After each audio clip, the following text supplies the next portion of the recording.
Welcome everybody to the May 2nd School Board of Manatee County Workshop. We had some agenda amendments. I'll officially call the meeting to order. We did have some agenda amendments, just some after publishing, adding our transportation update and some of the policies, things like that on here. So I do want to move to public comment. We have 4 this morning. So first we have Stephen Zicafus, followed by Danielle Hartley.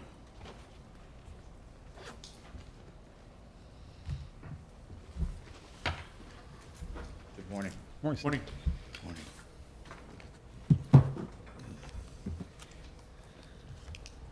Good morning, board members and Superintendent Wysong. As security and safety were part of today's agenda earlier, I'd like to share a key moment in my own experience as a leader. On February 14th, 2018, the Parkland tragedy shook our state. The very next day, as the assistant principal at King Middle School, we searched over 1,200 backpacks as students entered the campus. During those searches, we found things that should never be on a campus, including multiple knives and multiple razors. From that moment on, safety for my students was no longer just a priority. It became an elevated state of vigilance, demanding daily readiness and immediate response.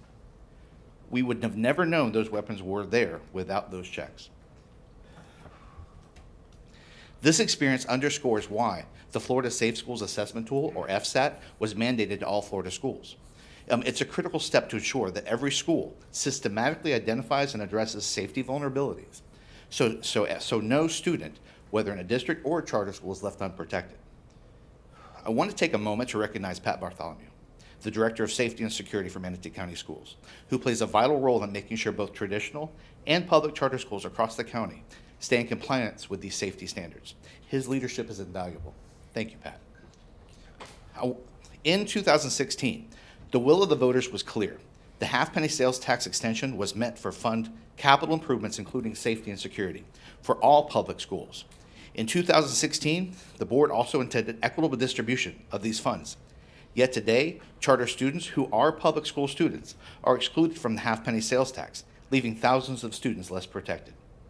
Now, the district has invested in the Evolve system for all district middle and high schools, and even for this own entrance to this building, which is mostly used by adults. Meanwhile, charter middle and high schools often can't afford the $3,000 per month cost of that system, leaving some students more vulnerable. If we agree that every child deserves to feel safe when they walk through the school doors, then the solution must be equitable funding like the voters intended. In 2023, the board unknowingly relied on a flawed executive action, one that never reflected the board's 2016 directive, to justify excluding charter schools from the half-penny sales tax. The amended motion, which passed unanimously that night, was ignored. The document wasn't updated, and the decision based on that document has cost the charter students years of safety improvements. I urge you to vote to distribute the 24-25 sales tax fund that had been withheld from the charter students, and make sure that all future sales tax budget allocations include charter schools. By just honoring the original intent of the ballot and the board's 2016 commitment for equitable funding and complying with the current Florida statutes, you help protect every child in Manatee County. Thank you. Thanks, Dave. Thank you. Danielle Hartley, Dr. Carol Scholes. Yeah, I gotta turn on my heater while she's walking up.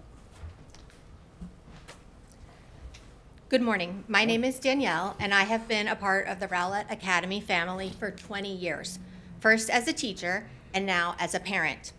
As you know, Rowlett Academy is a public charter school that provides a high-quality, leadership-based education for Manatee County students.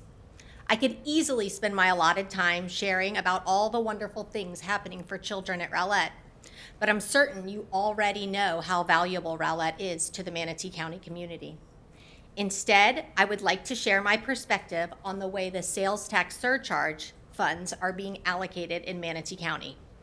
In 2016, when the sales tax surcharge was coming up for vote, the Manatee County School District reached out to public charter schools, including Rowlett, and asked that our community vote in support of the sales tax increase. Public charter school administrators were assured that their students would receive a fair share of the funds collected from the sales tax increase because they are public schools. With this assurance, charter school parents rallied behind the referendum. And with our support and the support of other Manatee County citizens, the referendum was passed. I was proud that Manatee County citizens voted to support Manatee County students with their sales tax dollars and trusted that the Manatee County School District would honor their promise to share the funds with the school my children attend.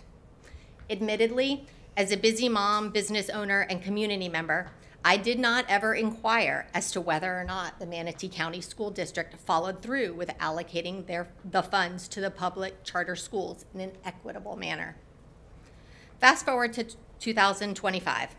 In February, I was appalled to learn that while the public charter school my children attend received a small, unequitable fraction of the sales tax revenue in the first few years after we campaigned and voted in favor of the referendum, since the 23-24 school year, public charter schools have received no funds from the sales tax referendum revenue.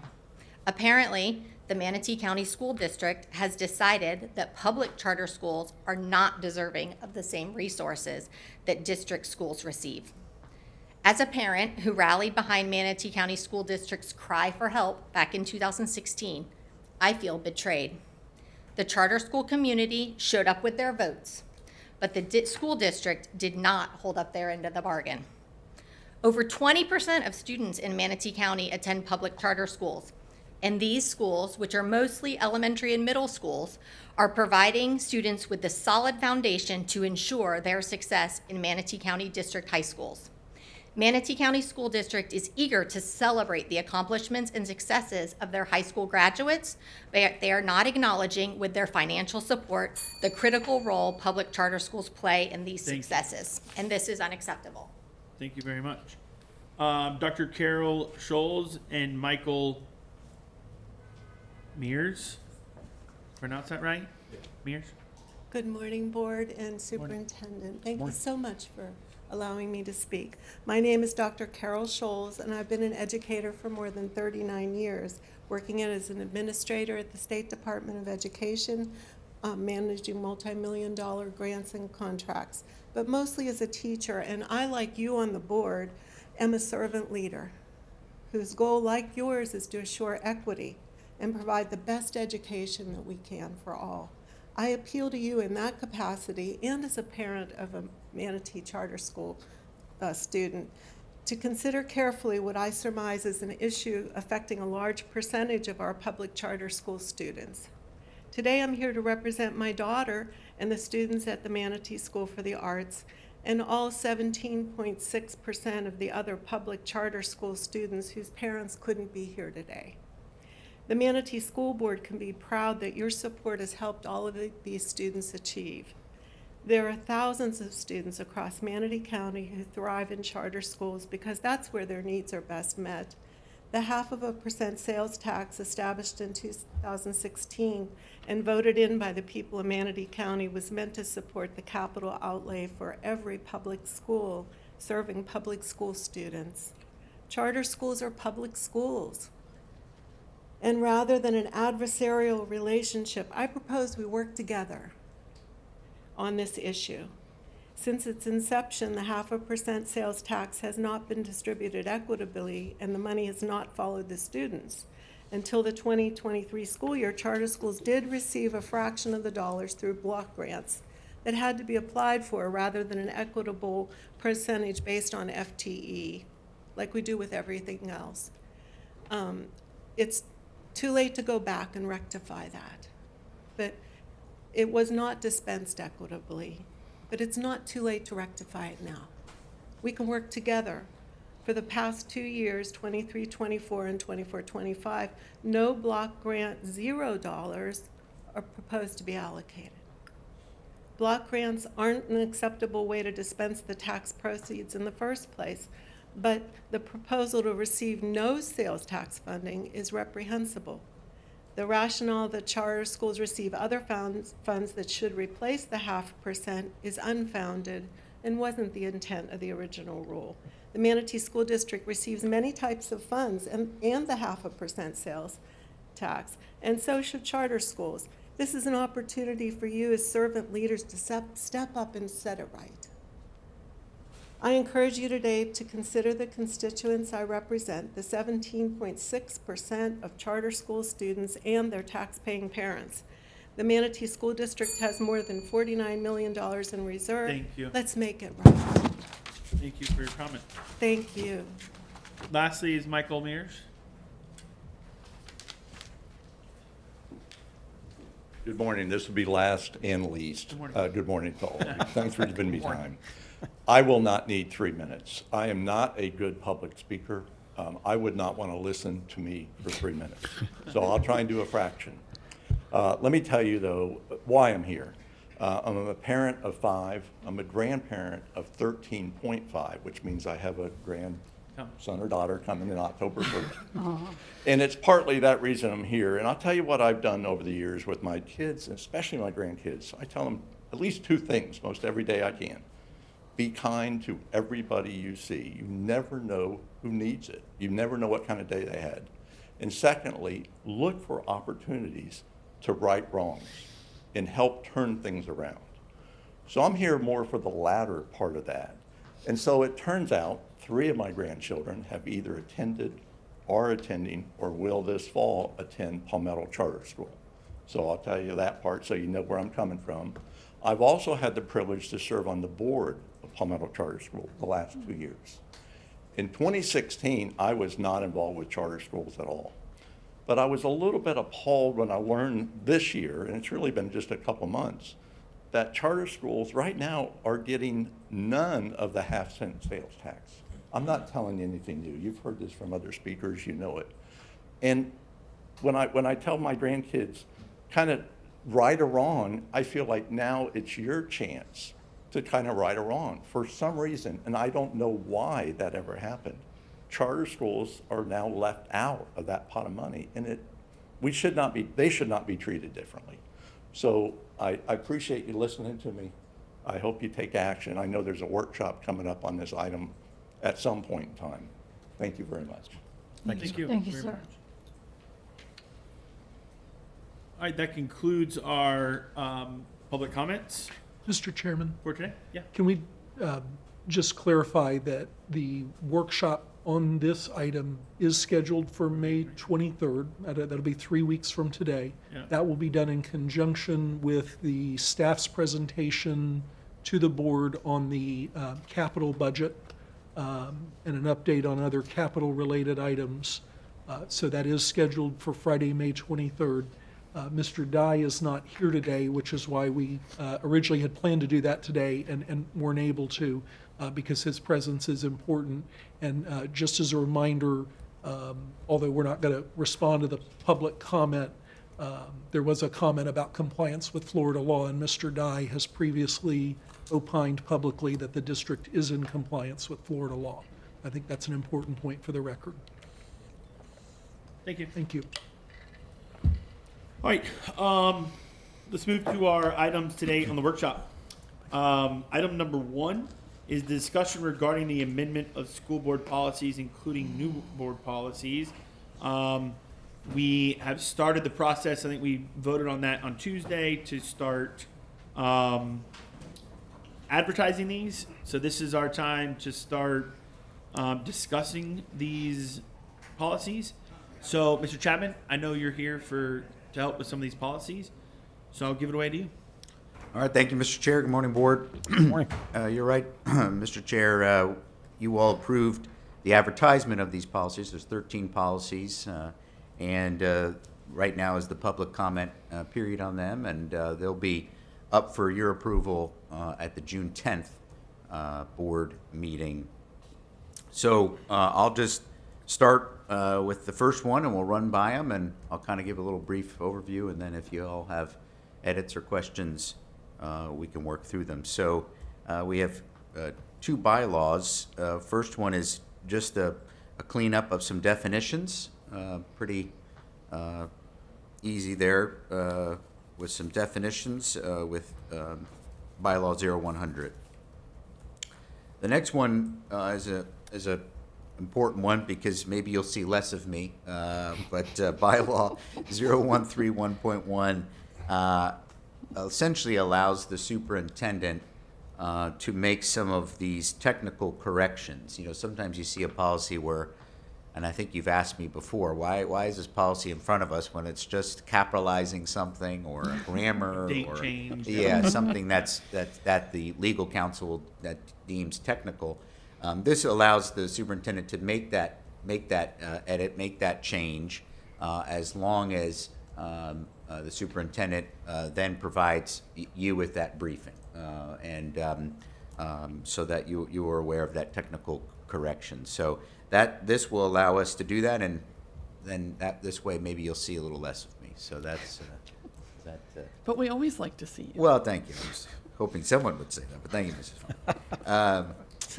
The next one, you've seen this policy before. You saw it with 3430.03. This is changing 1430 with the same edit, which is removing a certain part of our sick leave policy. So you've approved this before in 3430. This just makes the change in 1430.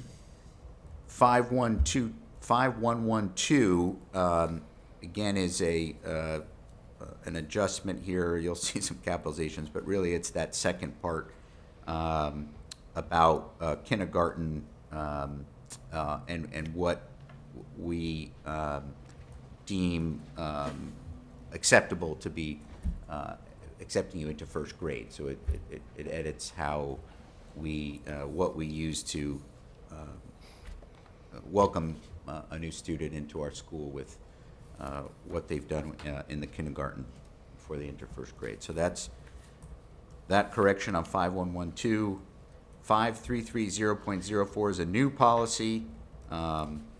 It's a word I've had to use to understand, bronchodilators. But obviously for those who use it, it is a very serious thing, and this policy just allows us to make sure that students and nurses and families work together to make sure we can use those in our schools. Mr. Kennedy? And I'm sorry, I was reading while you were talking, you may have just said this, but this is a statutory requirement? Sure, yes, exactly. Yep.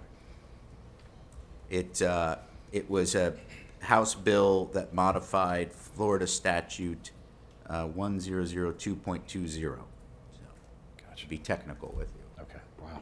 I put on my Mr. Penley hat. Getting down in the weeds. Yeah, he memorizes these statutes. I'm learning. But yes. All the time. So that's a new policy there. So this next policy, again, you'll see here, some of these are, like Mr. Kenny pointed out, statutory changes. Some of them are our own revisions to kind of make sure that we're keeping up with a variety of what's going on, both at the state level and federal level. So this next one is in our food and nutrition department.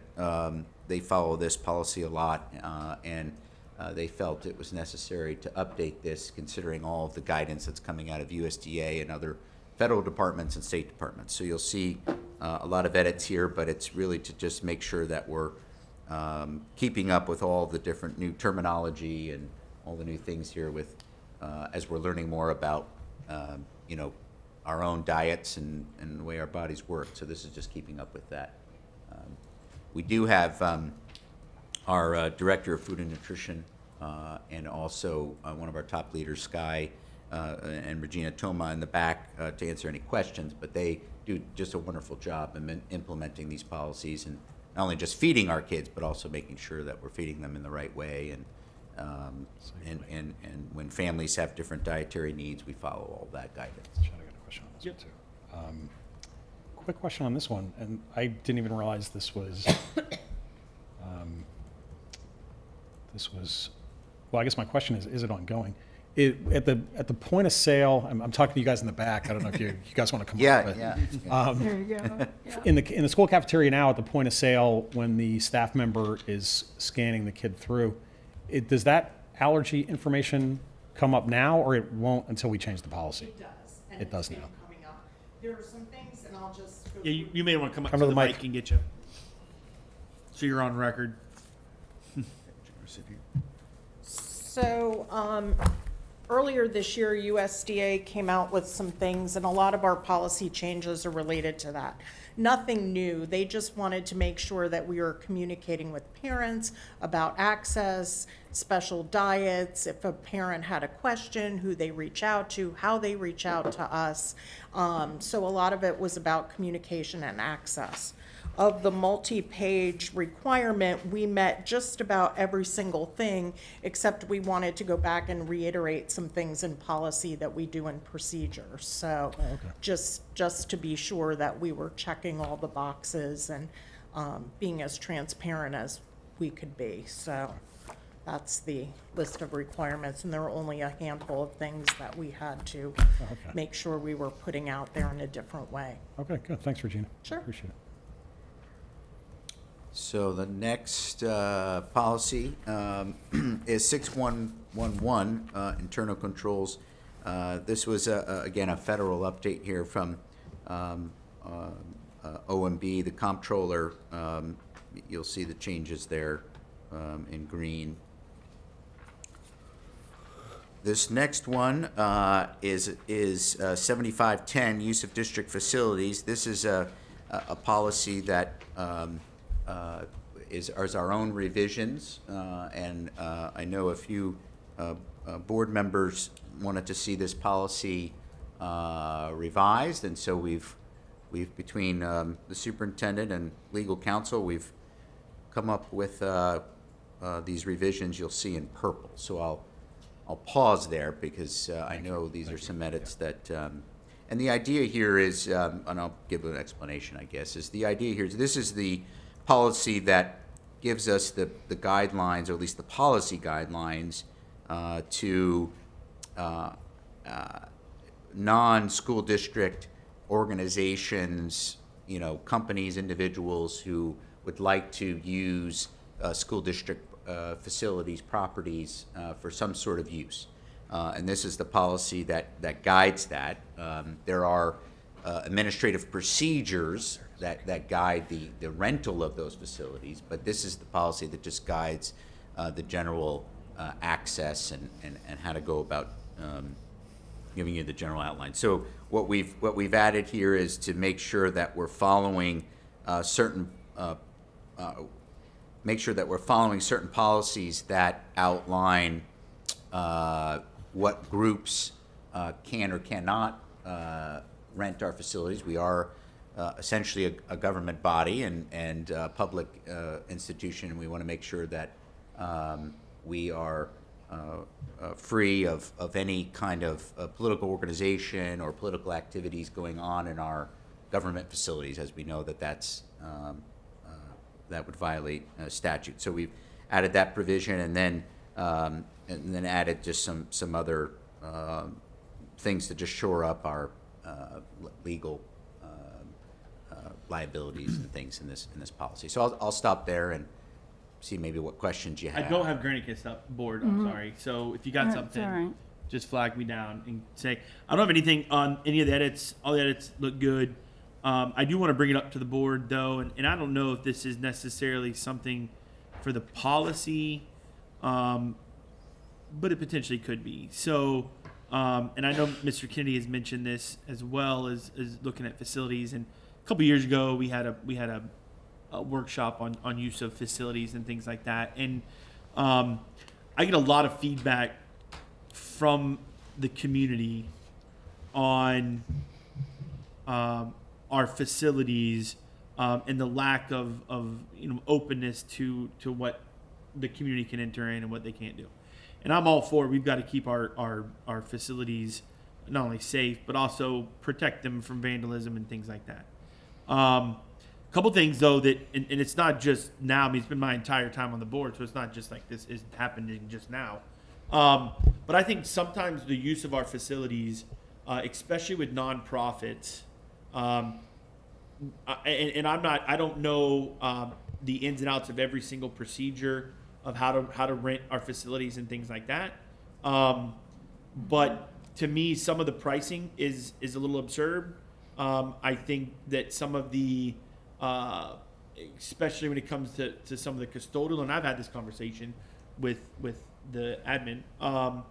I think some of it is especially for a nonprofit. Now, if you're a for-profit entity and you're using a field or you're using a auditorium to raise money, to make money, that's definitely one thing.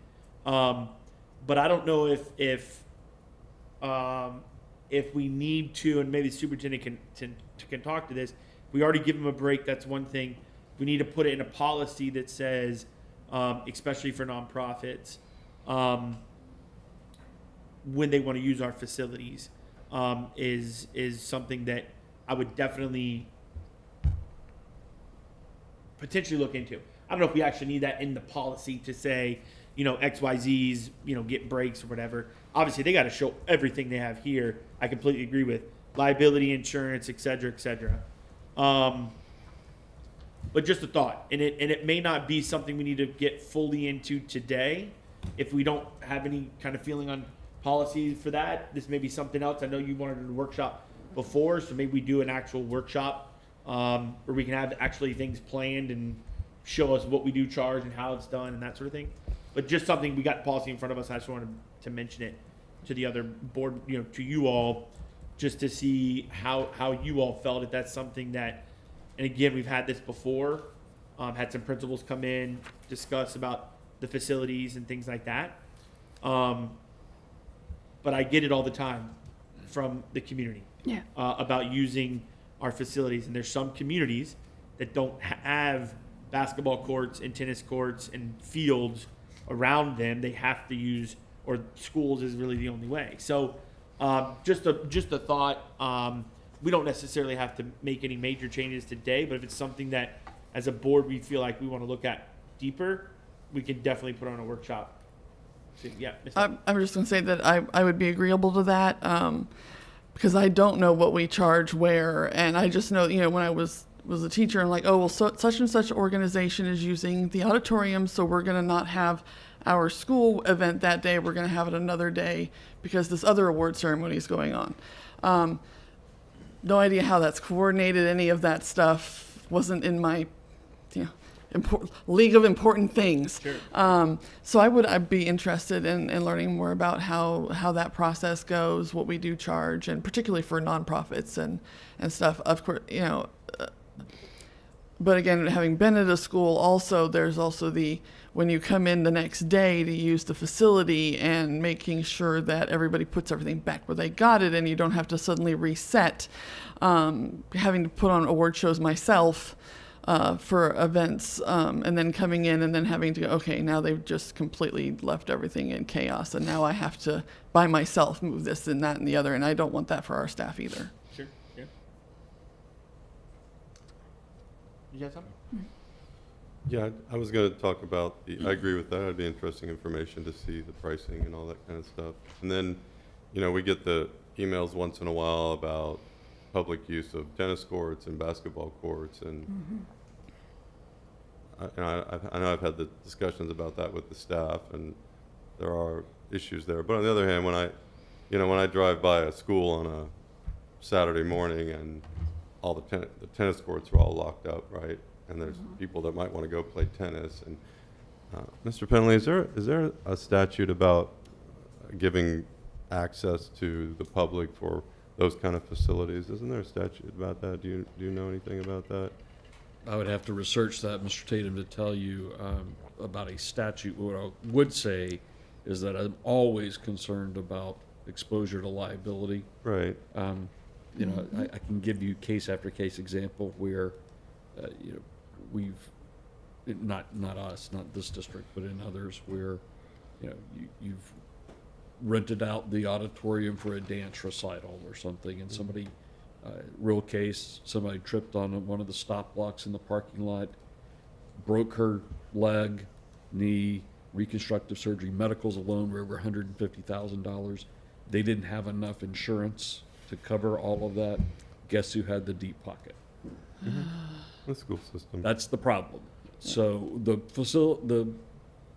way that we do it now with Facilitron gives you a little more cushion for that. So we put into place procedures that address the rentals so that there are no conflicts with the calendars, that they're showing appropriate liability insurance, those sorts of things. But when it comes to giving away school facilities, what I would tell you in terms of statute, and I can find out exactly which one, but we're talking about using public education FTE dollars for community interest, and that's where we get into an issue. You mean allowing people to play tennis on our tennis courts? Specifically, yes. Allowing, So somebody comes in, they don't have insurance, they step in a hole going to the tennis court. All of a sudden you talk about the accidents, the turned ankles, broken legs, that kind of thing on the courts. Just getting there, using our parking lots, people step in a hole, we get sued. yeah, I would still be interested. I don't know. I thought that when I say I thought, that there was a statute out there that talks about providing access to the public for public facilities in that kind of case, like where there's not a park around. If you could look into that for me, I'd appreciate it. I understand the liability issue. I'll tell you right now. So I looked at, because I was looking at this actually yesterday, and obviously the last the HB 1473, 2024, the safety locking gates and things like that, Yep, right? It that's came wrong. up, and that's obviously we've got to follow statute. Inside there, it says though that unless statute 1013.101. So when you look at that, it says shared use agreements, legislative findings and intent. The legislature finds that greater public access to recreation and sports facilities is needed to reduce the impact of obesity, diabetes, and other chronic disease, personal health, etc. Public schools are equipped with taxpayer-funded indoor-outdoor recreation facilities that offer easy, accessible opportunities for physical activity for residents of the community. Legislature finds it is the policy of the state for district boards to allow the shared use of school buildings, priority for adopting policies. So it allows us to adopt the policies to do that. And again, it's up to us to decide those policies, right? So I think I read some of that as legislature, and this is not uncommon, right? I think the Department of Education does this a lot too. Vaguely says this, and then they say districts, you do it. And then when someone complains about it, whether it's done however it's done, they're kind of like, well, we gave it to you, district, to handle. You know what I mean? And they kind of step away and say, well, hey, and so that's why I even bring it up is I think it's allowable. And this comes from where it says all gates or other accesses that restrict ingress or egress from the school campus may be unlocked, or a gate or other campus access point may not be open or unlocked regardless of whether it is during normal school hours, unless 1, attended actively by a person when students are on campus, or 2, the use is in accordance with a shared use agreement pursuant to that statute at 1013.101. So I think it's just up to us to those policies. Are we wanting to accept that risk? You say it all the time. There's risks you're willing to accept. Are we willing to accept those risks to open up basketball courts, tennis courts, or are we not? To allow community members to play basketball, play tennis, do whatever, soccer, whatever, football, whatever they're doing on the fields. I don't know. I mean, on the flip side, there's the other liabilities like finding needles and stuff like that. And I've had this discussion, and then you have to patrol the thing on a Monday morning and send somebody out there, especially in certain parts of town, to make sure there aren't, hazardous items like needles or beer bottles, or it is kind of a mess when you get into it. But on the other hand, it is frustrating to see these facilities that have been bought by the public. Like I said, 10 tennis courts sitting there that rarely get used either way, because one person mentioned to me that they drive by it on a regular basis and they don't see a lot of the tennis courts even being used during the school day, and yet they're there, and the kids would like to go play tennis or shoot baskets or something. They don't have any other facilities within like walking or riding range on their bike to get there, and yet they're sitting there perfectly available for public use, bought by the public, and yet they can't be used. So I don't know. It would require probably a workshop. to discuss for it, sure. Whether we want to go down. I just that want to road even or bring it not, up but- just yeah, but to I know wanted to bring that it up. if Yeah. anybody's even interested. I personally, the finding a needle or a beer bottle or whatever I mean, I went through my whole entire adolescent life playing at King Middle School in Right, Palmasola and Stewart. My kids have all gone to public schools, and never once have I heard about something so material found, whether it be needles or whatever, on the playground. Sure, there's like you'd see cigarette butts as a little kid and things like that, but I mean, I personally don't feel that's a reason to shut our schools away. And again, I do think this is pertinent for a workshop potentially. That's why I wanted to really bring it I, up. go ahead. No, you first. Okay, all right. From a tennis perspective, okay, I'll have to do that all the time. From where I'm from, our tennis courts were open at every school. And before a high school coach, I was a tennis player giving lessons to kids for nothing, just to get them involved into a sport. And it turned out to be a feeder. I got kids out there playing. They were having a great time. I got donated rackets, brought the balls myself. Kids were playing. They ended up going to the middle, ended up playing in high. So we're actually restricting getting kids involved in physical activities like that when we're just locking up our courts. We had courts at the park, but we had more courts at the schools. And it was away from the building and all that. So I don't know. The problem we have, in my opinion, with tennis courts is we build them so far back in our property, you almost have to have security pass and everything else just to get back there. So I think that, yeah, we do need to look at being able to use our FTE has been supported by taxpayers. So, I mean, we're building these properties from the tax dollars. I mean, we're not generating revenue to build other than through taxes. So I think it's a shared space. I think we need to have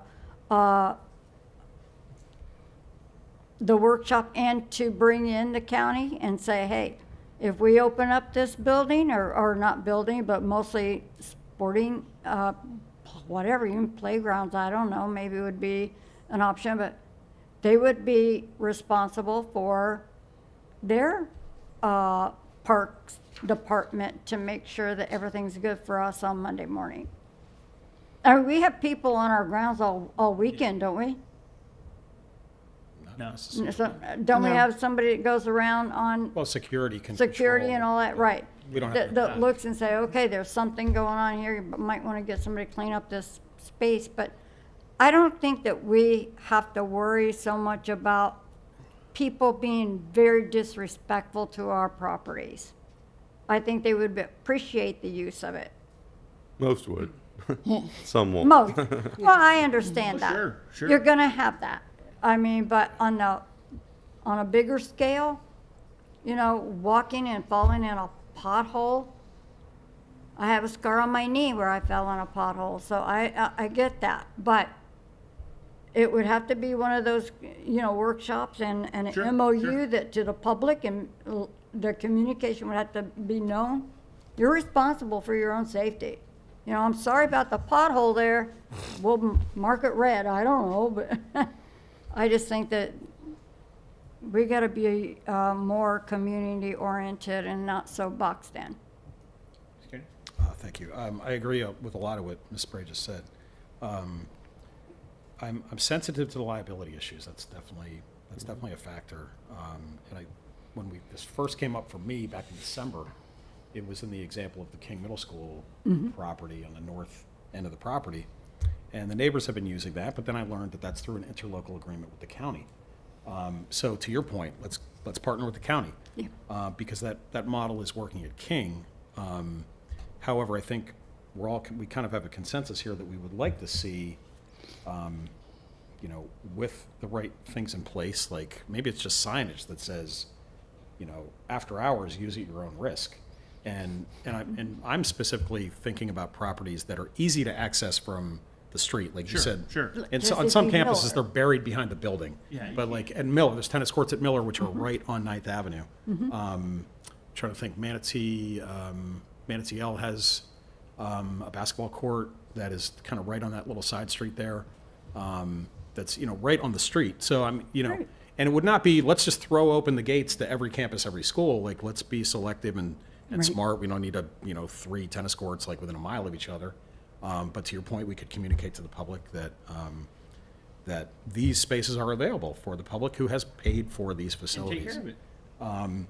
Yeah, so there is a lot of nuance here, but we have one successful model where it's working, which is King.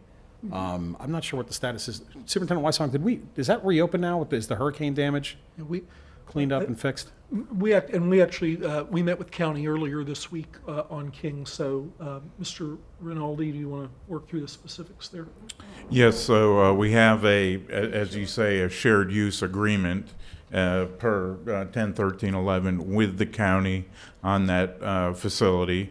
Right now, they are using a couple of the courts. They've got plans to upgrade the area with a parking lot as well.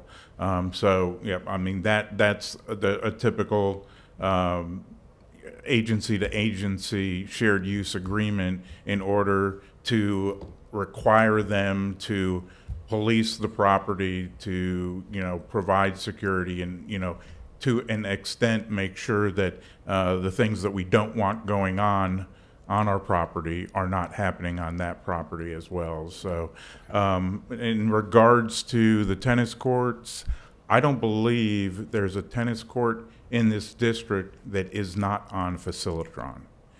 Now, we can take a look at the pricing. Now, if the fear is that the free lessons are great, but if someone is using our property for paid lessons, then that's not appropriate. They need to go through Facilitron in order to provide the insurance as well as provide pay a rental fee by the hour that would pick up for any maintenance, any costs, as well as life cycle costs for that facility as well. So most of our facilities are available through Facilitron at this point right now. So, but it's a matter of going through the process.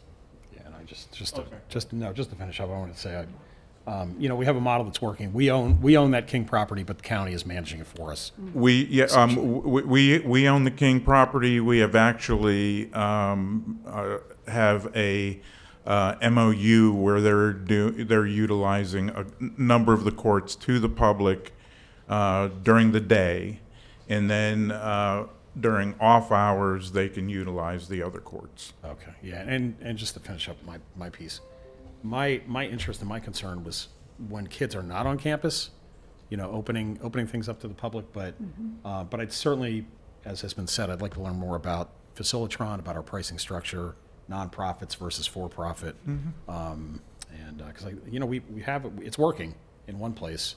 Can we expand that model Right. at minimum? So I appreciate it, Chad. Thanks. I just want to add Bayshore courts even. They're up there by the field, and that could almost be fenced off or whatever and have access to that court as well. I just think there's ways that we can manage this. I'll double check to see if those courts are on Facilitron as well. I believe they are. Okay. I understand the Facilitron, but I'm talking about just driving around, going to the court and being able to just jump out with your friends and go play tennis. That's something we'll have to do. That's what we got a workshop. Ms. Heller. My concerns would be making sure that we have posted open and closed hours. Somebody comes and opens them at certain times, closes them at other times. So having been a child who sometimes didn't always follow the rules in my own neighborhood, I have been at one or two points known to be hanging out on the elementary school playground at 1 o'clock in the morning because there was an open gate. I don't advertise this in an encouragement of anybody else doing that. I was 17, and it was a long time ago.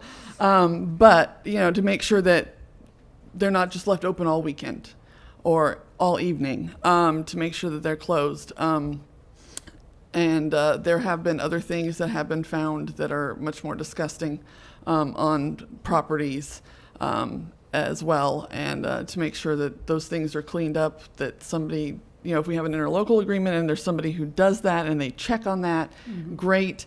But otherwise, we're going to have to allocate and pay staff to do that as well. So those are the things that I would like to consider, and I am interested in the workshop on that. Dr. Martin? So Chairman, I think just listening to all of you is great discussion.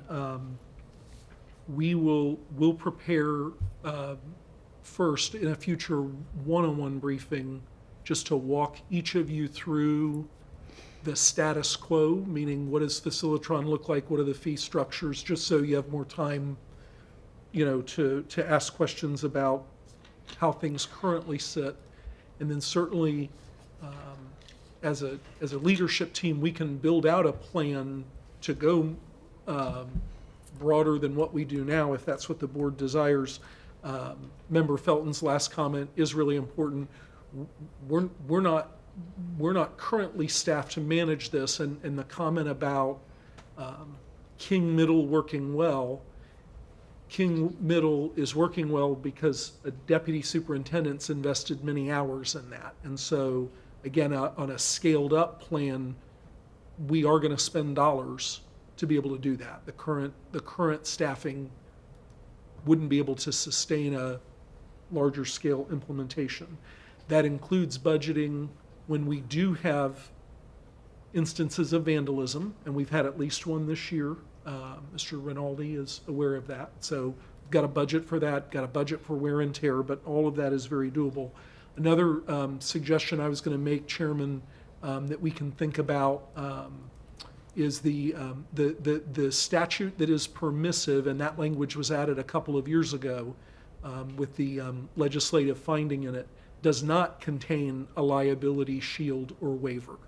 And perhaps that's something that we could talk about for a future legislative platform, because if the legislature would say public access to facilities is so important to us that we're willing to hold districts harmless, Let's really do it. through some legal mechanism, Sure. then that takes that issue off the table. And board, as a reminder, the board is currently a defendant in a case related to a facility that was open and there was an incident, and we're a defendant in a lawsuit because of that. So it's not a hypothetical issue, it's reality.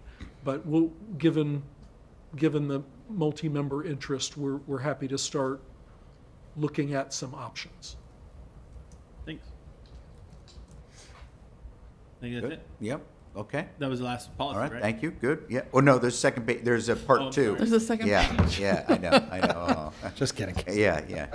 Just think of the technical edits policy. But there's three here in a row. You see these all the time, the 8405, the 8406, and 8407, as we constantly update our security policies as, rulemaking comes out and that follows the legislature and so on. So these again are important edits, but also somewhat minor, just adding a few things. One of note there is what was added is that, and it's something we do, it's on our website, is we provide not only that Fortify training to students by law, we have to do that in the first 5 days of back to school, but we also provide it to parents as well per statute. So again, anybody who's listening, all that Fortify information, which is a very important platform to report, like Mrs. Spray always says, see something, say something. That's the platform to use, Fortify Safety over Florida. secrets. And right, safety over secrets. And so that training and all that information is on our website for both students and parents. But so that's 8405, 8406, and 8407. And then I come back to the last two policies with our good friends who I know are sitting back there, Regina and Sky, with the our two more of our food and nutritional policies. Again, updates again, like Regina was saying, when they come down from the U.S. Department of Agriculture. So there's a lot of pages to those policies, a lot of edits, but if you read through them, they kind of make sense as you read through those edits. But if any questions, again, Regina and Sky are here as you work through those two food and nutritional policies. I don't see anything. I didn't- Appreciate it. Yep. All right. Thank you very much, Mr. Chapman. Yep. Next, discussion regarding federal lobbyists and potentially contracting for a federal lobbyist. Ms. Chatham, I think this was something that you wanted to bring up and discuss. Sure. Cool. So, in an attempt to, what's the words that I'm going to use? Think about that.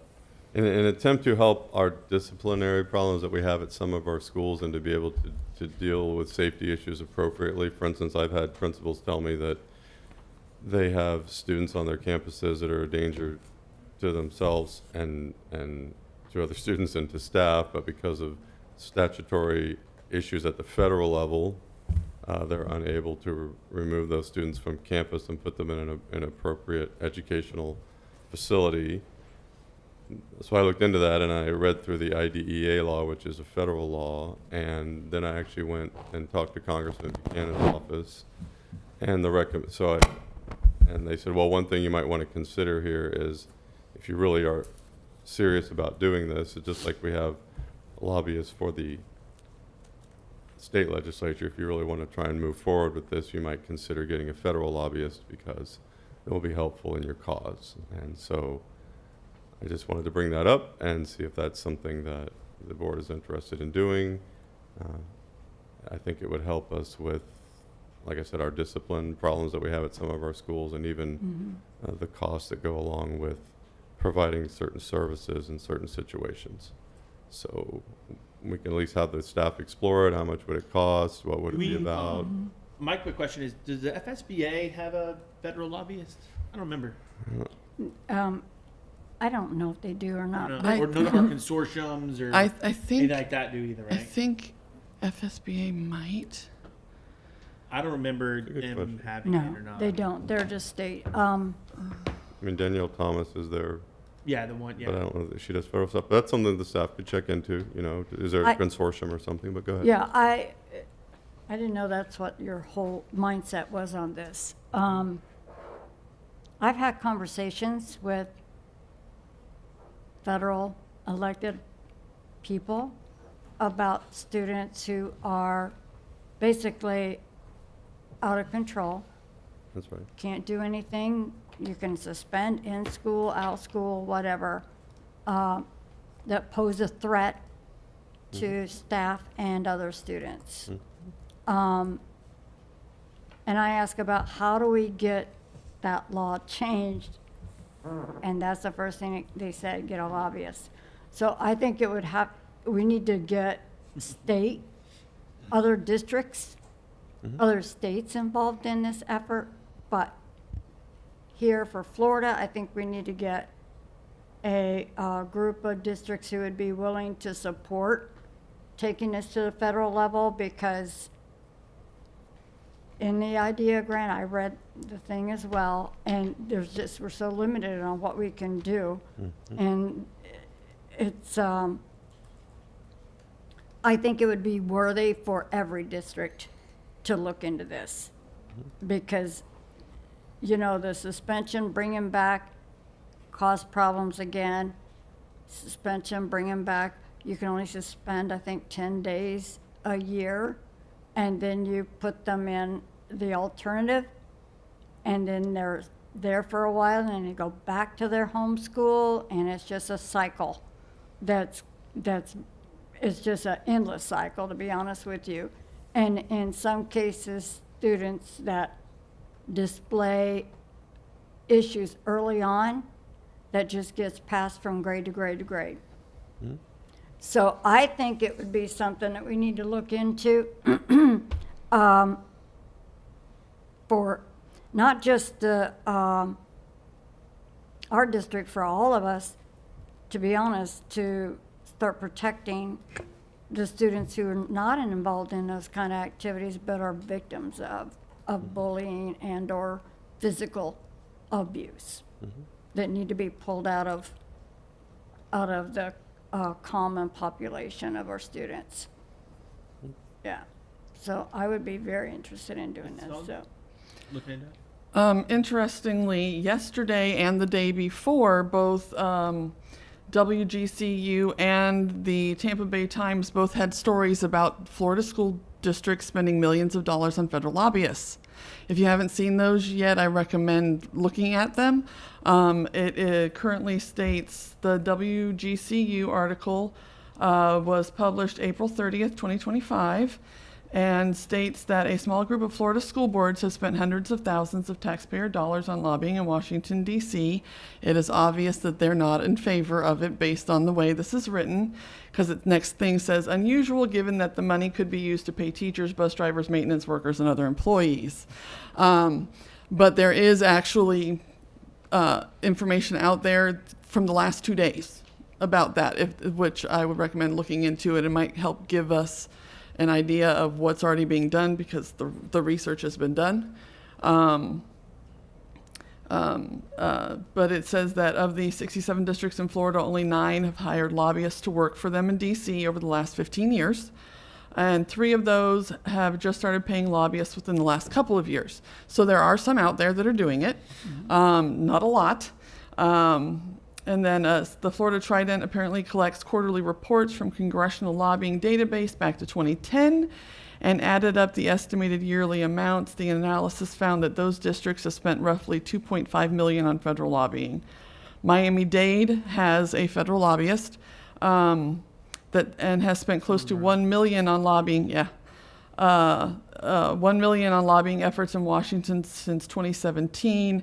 Broward School District has spent at least $840,000 since 2014, and Hillsborough almost $300,000 since 2019. So there are 3 districts that are doing it. So they would be ones to get in touch with to see how it's working. Are they getting anywhere? So that gives us some places to start. Yeah, I found that article. Yeah. No, that's good. The Broward, Hillsborough, I figured it was all like the bigger ones. Yeah. I'm sure maybe Duval, whatever. And it says that Lee is looking. I see that Lee is looking. So. 1 year, 180 to Ballard. I think Ballard is who the city and the county use for their federal year local. Yeah, no, I just want to say, I mean, for me, it's all about what's the cost to us and what's the return on investment. So all these counties have spent all that money. Does the article have anything about what they've received in return, any benefit that has flowed from DC back to them? And not to get political, but the current administration is trying to close the Department of Education and move all those funds to the state. So I think our state lobbying presence is way more important, but it's all relative to what's the cost. So Yeah, I'm certainly open-minded to learn more about it. I wouldn't mind learning more about it. I don't know if Yeah. Going at it singularly per district is the right way. I think teaming up, Yeah. and that's why I asked about FSBA. I'd almost rather them see, I'm sorry, I don't mean to interrupt, but in this article it does have information from Andrea Messina of FSBA explaining, saying that the association pays a federal lobbyist less than $5,000 per year to advocate for issues that are affecting districts across the state. Congressional lobbying disclosure data shows. Andrea Messina, the association's chief executive officer, at the very bottom, explains they're concerned about a host of issues. And then it does say, there's a quote from her saying, we have a person on the ground in D.C. that works with us. So they do have representation there. And they go up once a year and advocate. They have a person. A person. I think, I know for a fact from the city and county that the federal lobbyists have brought in appropriation dollars, no question. I think the city has paid $250,000 over the last however many years they've been using one, and they've gotten over $20 million back funding. I don't know though that This isn't we're in that situation because it's not really funding that we're looking more. No, so. It's no. more like policy stuff. Policy. Um, Laws. I mean, look, I don't know anything about Washington. other than what you hear on the news and stuff. I'm sure it's crazy. I've watched like West Wing and stuff like that, House of Cards. And I'm sure that's not far off. I know it's a drama series, but I'm sure it's not very far off. I know how Tallahassee is, more so obviously, and how kind of hectic that can be. I'm sure it's even kind of crazier, obviously, in DC. I just would want to make sure if we're going to do it, are we getting a bang for our buck for it? And I don't know. I don't know if we will or not. I wouldn't mind looking into it. I don't know. Again, like Mr. Kennedy said, if we're going to pay for it, I want to get something back. How do we measure that if we're not asking for funding? So I would like to hear from this board. I mean, these other districts, and even bring in Andrea and ask Andrea's opinion about it, to see if it's really worth it. I mean, I'm looking at our audience. I know Mr.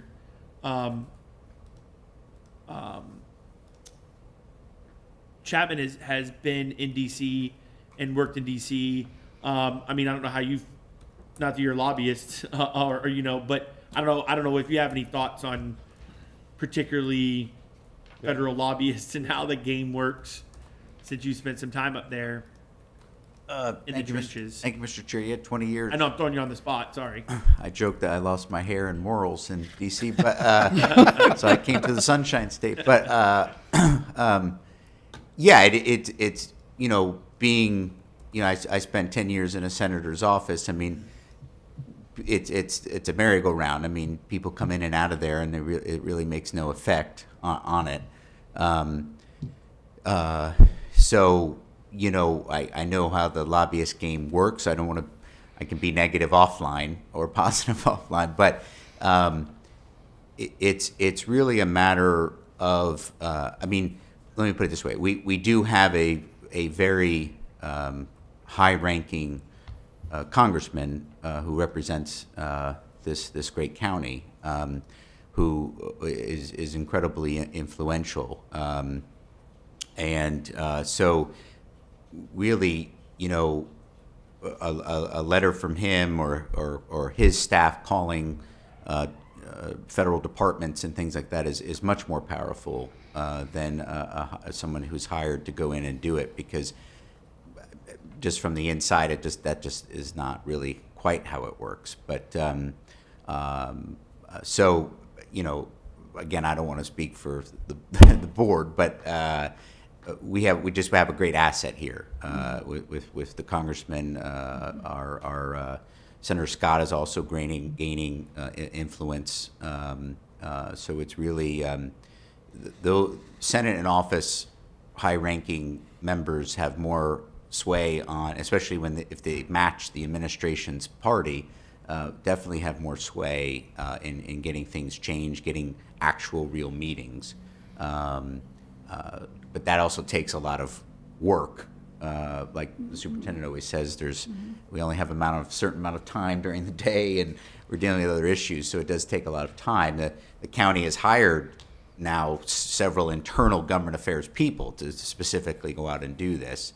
So I would. I think the recommendation to explore what the return is smart, but also, the Congressman Buchanan, did a wonderful event last night for our educators and our staff. How about it last night? Yeah, and we have a great relationship with his team, and really that's really a very valuable relationship. And also Congressman Stubbe too, a little south of us, is growing in influence. And other members of the Florida delegation. So that's really where the power comes, I think, and influence. And these days, it's very hard to find. That's, for example, like you said, Ballard Partners. I mean, there's a reason why everybody's going to them. There's some particular members of that firm that have some very strong connections to this administration. Other than that, the connections in this administration are very limited at this point. So and then again, in a few years, that may all end, and then you got to switch and figure out who's coming in next. So it's a little bit of a game. So that's why I think staying with perhaps building even a strong relationship with those that we know around us is probably a little more important than seeking federal help. But that's not to say that it's a great idea, considering what the uncertainty maybe that's going on in these times. I think there's obviously seems to be like some interest from the board to definitely look into it, Yeah. and then kind of make a decision. I guess my question would be, who do we want to give that to say, hey, we want to look at this? Can I? And to get, yeah. I just had a conversation last week with somebody in Tallahassee about this behavioral thing that we have in schools. And they told me, well, I need to get you a summer meeting with an individual that's on the education committee at the federal level that is connected, very well connected, even said very well connected. And I said, let's get the meeting scheduled. So, like I said, I didn't know this was what you were bringing. There's but sunshine laws doing. Right, sunshine law, there you keeping us go. and coordinating our efforts So, anyway. Yeah, I have been talking to people, and I had a few minutes with Congressman Buchanan last night and his wife, and this is one of the things I brought up about how we have to deal with such a mass variety of behavioral things, and some that put other students at risk, and how we need to change some of those laws, how we deal with them. So it's odd. It was his legislative assistant that I worked with on. He actually went up and talked to some people in Washington, D.C., and the word that came back was, because there is so much turmoil, as Mr. Kennedy mentioned, about what's going on in the education department right now, making big changes in education law probably isn't germane for the near future, but that once that all settles out, that would be the time to try and do that. So, and he was the one who suggested to me in our initial meeting that it would be, you might consider hiring a lobbyist, but you know, it's something to explore, like I said, and it's interesting information from someone who's been there and done that. And you know, I don't know that I want to get it for the purpose of bringing home the bacon, so to speak. I would just, but if it helps us move forward on this issue, because I do believe that it will save us a certain amount of dollars. It might be hard to quantify, but on, you know, whatever resources we have to spend on these behavior problems that we have to deal with over and over and over again, there is some amount of resources that are being expended on that. So it just might be interesting to see what it would cost, and you know, we can go back to his staff and see if they think it's useful, and yeah, another workshop at another time after those. And I'm gonna go forward with a summer meeting with Yeah, the. great. Well, sure. I mean, we can all meet with, everybody, anybody. So Chairman, since there's board interest in further exploration, as a staff, we can certainly get contracts from other districts, do a scope and cost analysis. Yeah. Our purchasing department can handle that, because if the board decided to move forward, we'd go through procurement. Right. And have to go through all of that process. I think the other purpose of this topic, or the other reason why this topic is timely, is since there is board interest, when we do that cost analysis, we'll consider that when we finalize the general fund budget. Because if the board does want to move forward, and again, I think the one data point we have was the Lee contract is at $180,000 a year. Again, we'll see what the other districts are spending. But if the board is interested, we probably should go ahead and set the money aside in next year's budget in case the board's interested. And then, of course, if you change your mind and decide not to go forward, then we'll use those funds for something else. All right, thanks. Sounds good. All right, do we need a, it's only been, I guess, an hour and 10, but do we need a break? Anybody need bathroom break? Anybody need a recess? I'm good. We're good. How long will the next topic be? Transportation update? Yeah, I'm good. All right, transportation update. Come on down, Mr. Clark, Mr. Warrington. Al.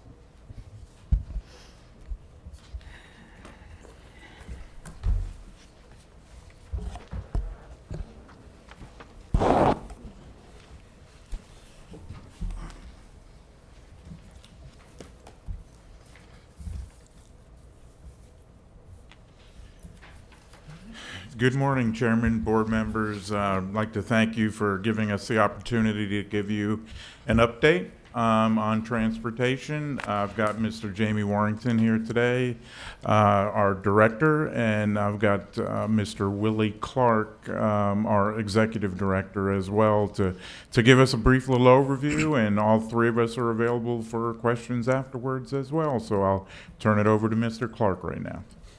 Good morning once again. Morning. So today, the overview for the update is we'll start off with the Transportation Department staffing report. We're going to get into some historical trends, recruitment and retention efforts, transportation successes, challenges, and then safety efforts. So you'll hear that. On the transportation staffing report, we go back to 1920. You can see some of the data historically. But a couple things I just wanted to highlight, we wanted to highlight to you is our bus operators, which is our bus drivers, and then our auto technicians, which are the mechanics. Those are our critical areas as far as vacancies and needs in this area. You can see where we currently have 93 bus drivers. We have an allocation for right at 110 on the books, so 17 or so that we haven't been able to fill.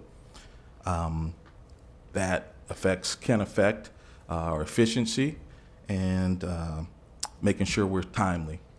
Although we're in good shape, obviously if we can get over that 100, 110, that just makes us better, right? Allows us to be better.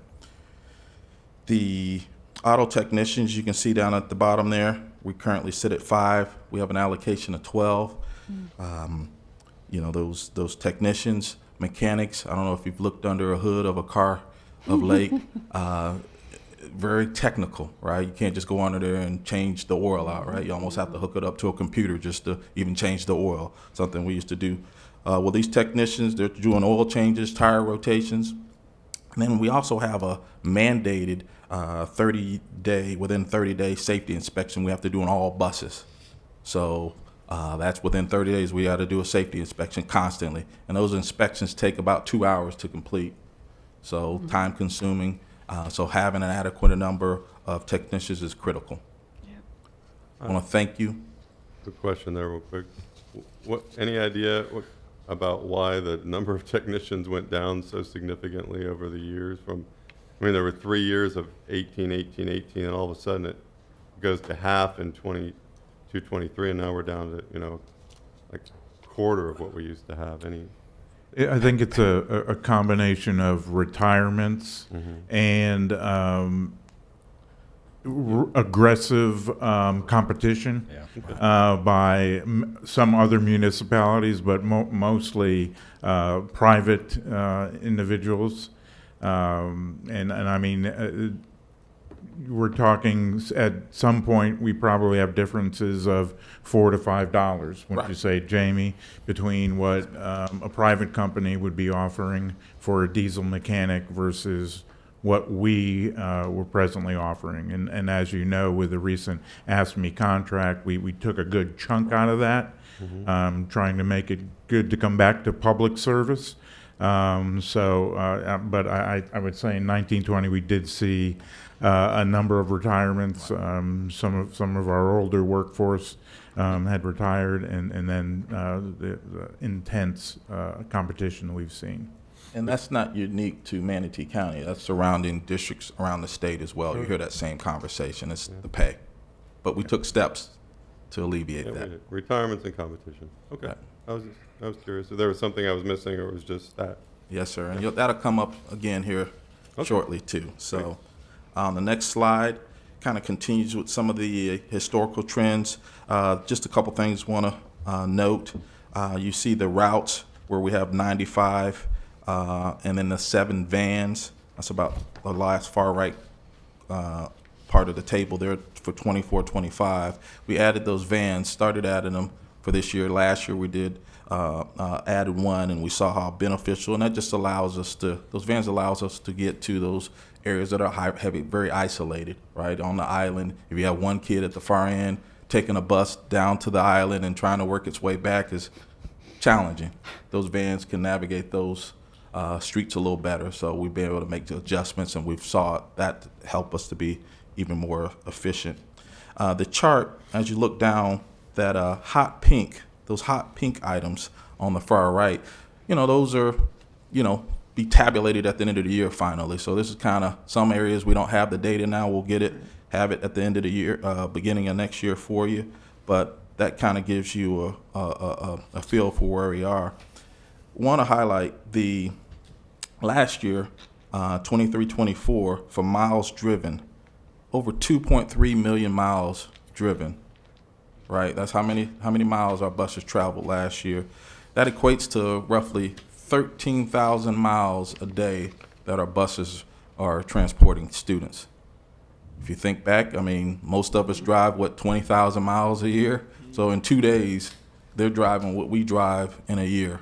Crazy. A lot of going back and forth. Our first bus leaves 4 a.m. to pick up kids on the far reaches of the county. Right, so incredible. The bus purchases, we have about 1.6. Each one of those buses run about 150,000, and we'll talk a little bit later about some of the things we're adding to the buses that are pretty neat. The second half of the column speaks to our accidents. Right now, we're sitting at 66 accidents we've had this year. But I'll say to you once again, with the amount of transports, relatively speaking, we don't want any, but that's a low percentage. But that's where we are with those. Mr. Clark? Yes, ma'am. I just wanted to point out that with the 2.35 million miles, a million miles is 40 laps around the Earth. Just to because we that's a lot, and it's a number, and how do you kind of view that?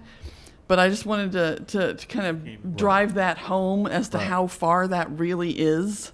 A million miles is 40 laps around the Earth. So just to give you the big picture. And that's without traffic. And that's without traffic. There you go. So, any questions on this slide? Yes, please. Yes, sir. Ineligible students transported. Could you explain what that means, please? It says, it's like number 6 down, ineligible students transported. Yes, sir. Okay, so those would be the students that are being transported, generally speaking, that are under 2 miles, that wouldn't normally qualify for state funded transportation services. And they're transported for a variety of reasons. It is limited to select a smaller proportion of students. And there's multiple reasons why transportation would have been provided for those individuals. Such as? So some of it is if they do qualify under the hazardous walking statute, then those students we would be able to go, elementary students we'd be able to claim funding for.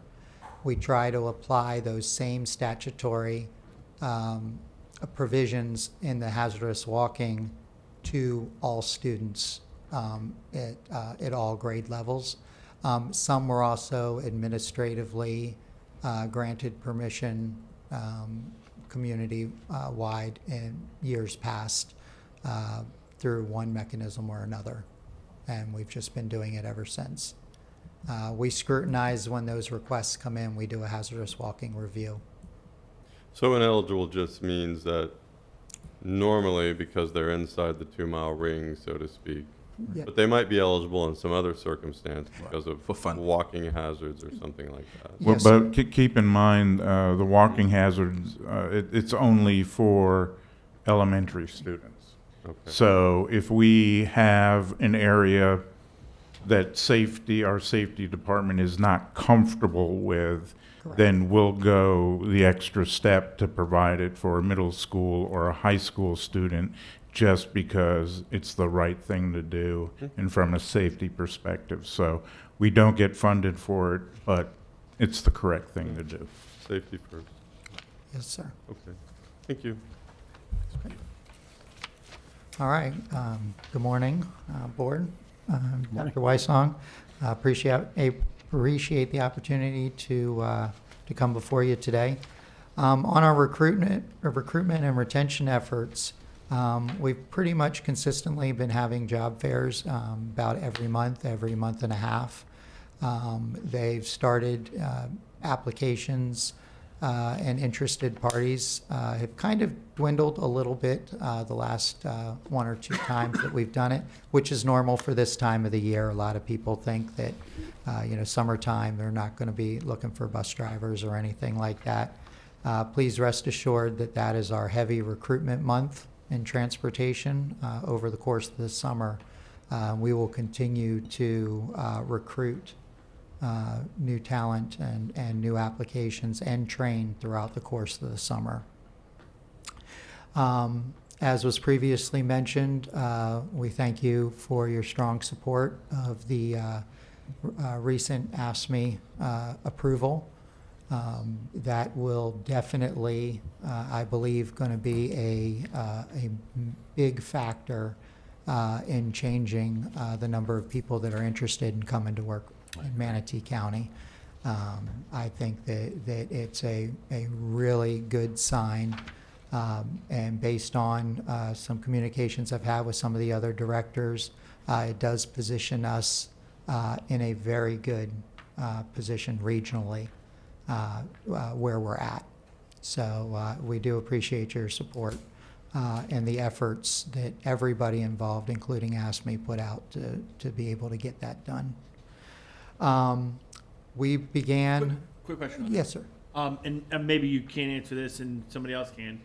And if it's, I don't believe it's anything I can't say publicly.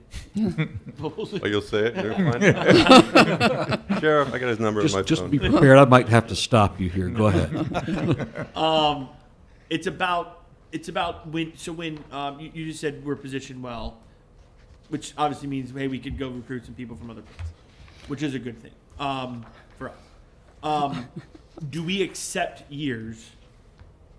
Like when teachers move years, do we do that in operations and like in busing and stuff? No, not for busing. The ASWE contract brings them in at the first step on the salary schedule.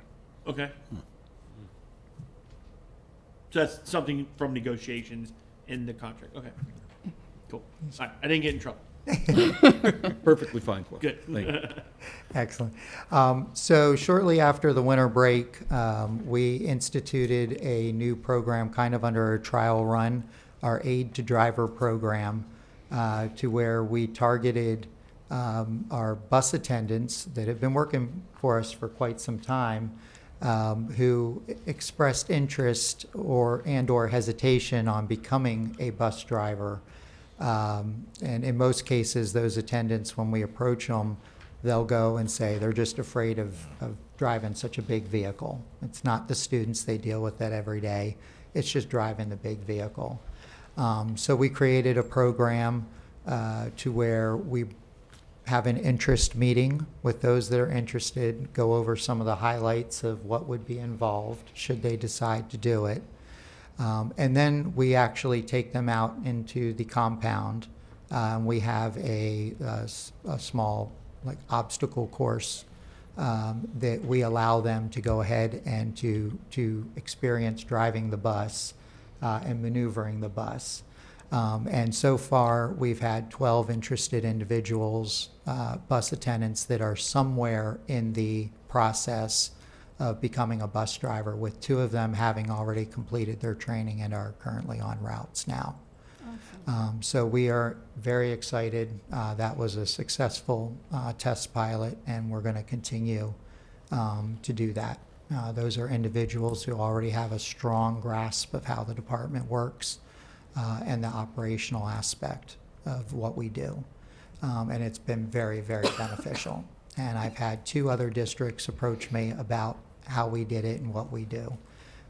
So it's definitely making a difference. So we wanted to make sure that we highlighted that with you. And then our recruitment and retention task force has been in discussions for several months now, and we're continuing to work on streamlining the hiring process. as well as the training length of time. We're continuously making modifications. We're providing voluntary CDL tutoring to help people get their learner's permits quicker, to be able to at least offer those services to help them to get over that final line so we can get them in class and get them trained. Again, the increasing pay makes us competitive regionally. We are very well positioned at this particular point in time. We're also improving our work environment. We've done several on-site events, most recently during Mr. Chapman's motivational week that he was encouraging all schools and departments to do. We conducted a themed spirit week. Each day was a different theme and encouraged our drivers and attendants to dress accordingly for that. And it was a huge success. Everybody enjoyed that. And that's just one of the things that we are doing to try to keep them engaged outside of just the day-to-day transportation. And then we're making some improvements around the compound. We did a survey of our employees back in the fall, and one of the things that they were had mentioned was, communication, getting to know where they need to help with route coverage and things like that. So Mr. Hansen has supplied us with an IT individual that's at Matsky, and he is helping us to be able to install some synchronized monitors in our high-traffic employee areas so that the consistent messaging and information can be shared with them without necessarily having to call in on the radio or on the phone or something along those lines. So we've been working on that, trying to improve that for our team. As Mr. Clark mentioned, our van transportation program has been very successful. We started last year with one van and having office staff drive it for our super isolated or difficult to get to students in an effort to be able to help improve our on-time arrival of our school buses. We've expanded it this year to an additional 5 vans that we've acquired. And we start off the school year strong, and they worked very well. Then we had Hurricane Milton come in, and our displaced students or students that qualify under McKinney-Vento, right after Hurricane Milton, we received 76 total McKinney-Vento requests of students that now have to go to their school of origin but might be located throughout the county, or even several were in Sarasota. So those vans at that point became very crucial because we were spreading ourselves very thin on that.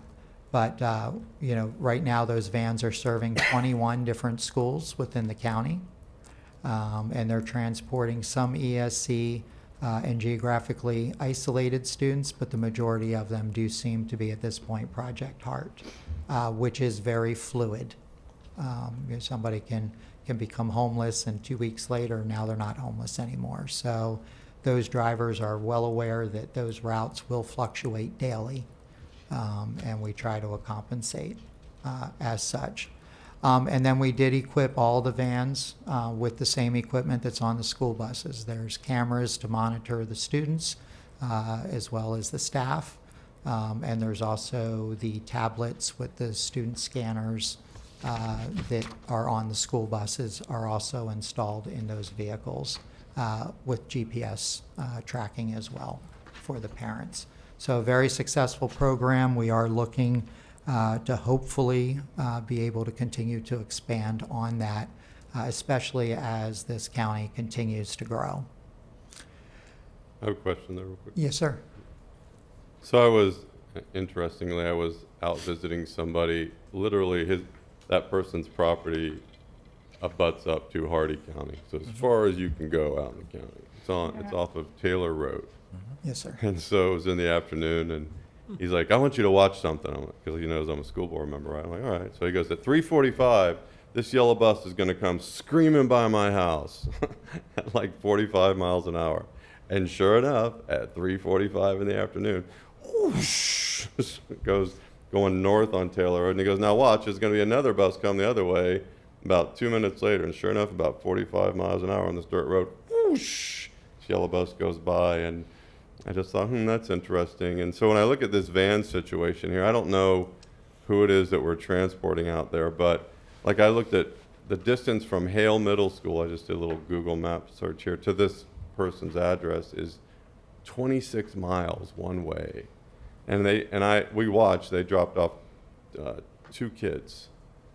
And I just wonder if in some of these remote locations, like you said, if we could get a few more vans, I mean, there might be an upfront cost up front, but is it worth, and maybe you probably are, like you're probably 3 steps ahead of the game, but I just wonder, about that in some of these isolated places. Anyway, I'll let you make Yes, some sir. comments on that. As he mentioned, that's the plan to kind of expand the program. Yeah, okay. So get more and to use it. And once again, with the Project Heart, those are Correct. increasing, had been increasing. So maybe we had them a route identified at one point to do something that way, then we have to pull it back. So yes, we look to plan to add more vans and go that route.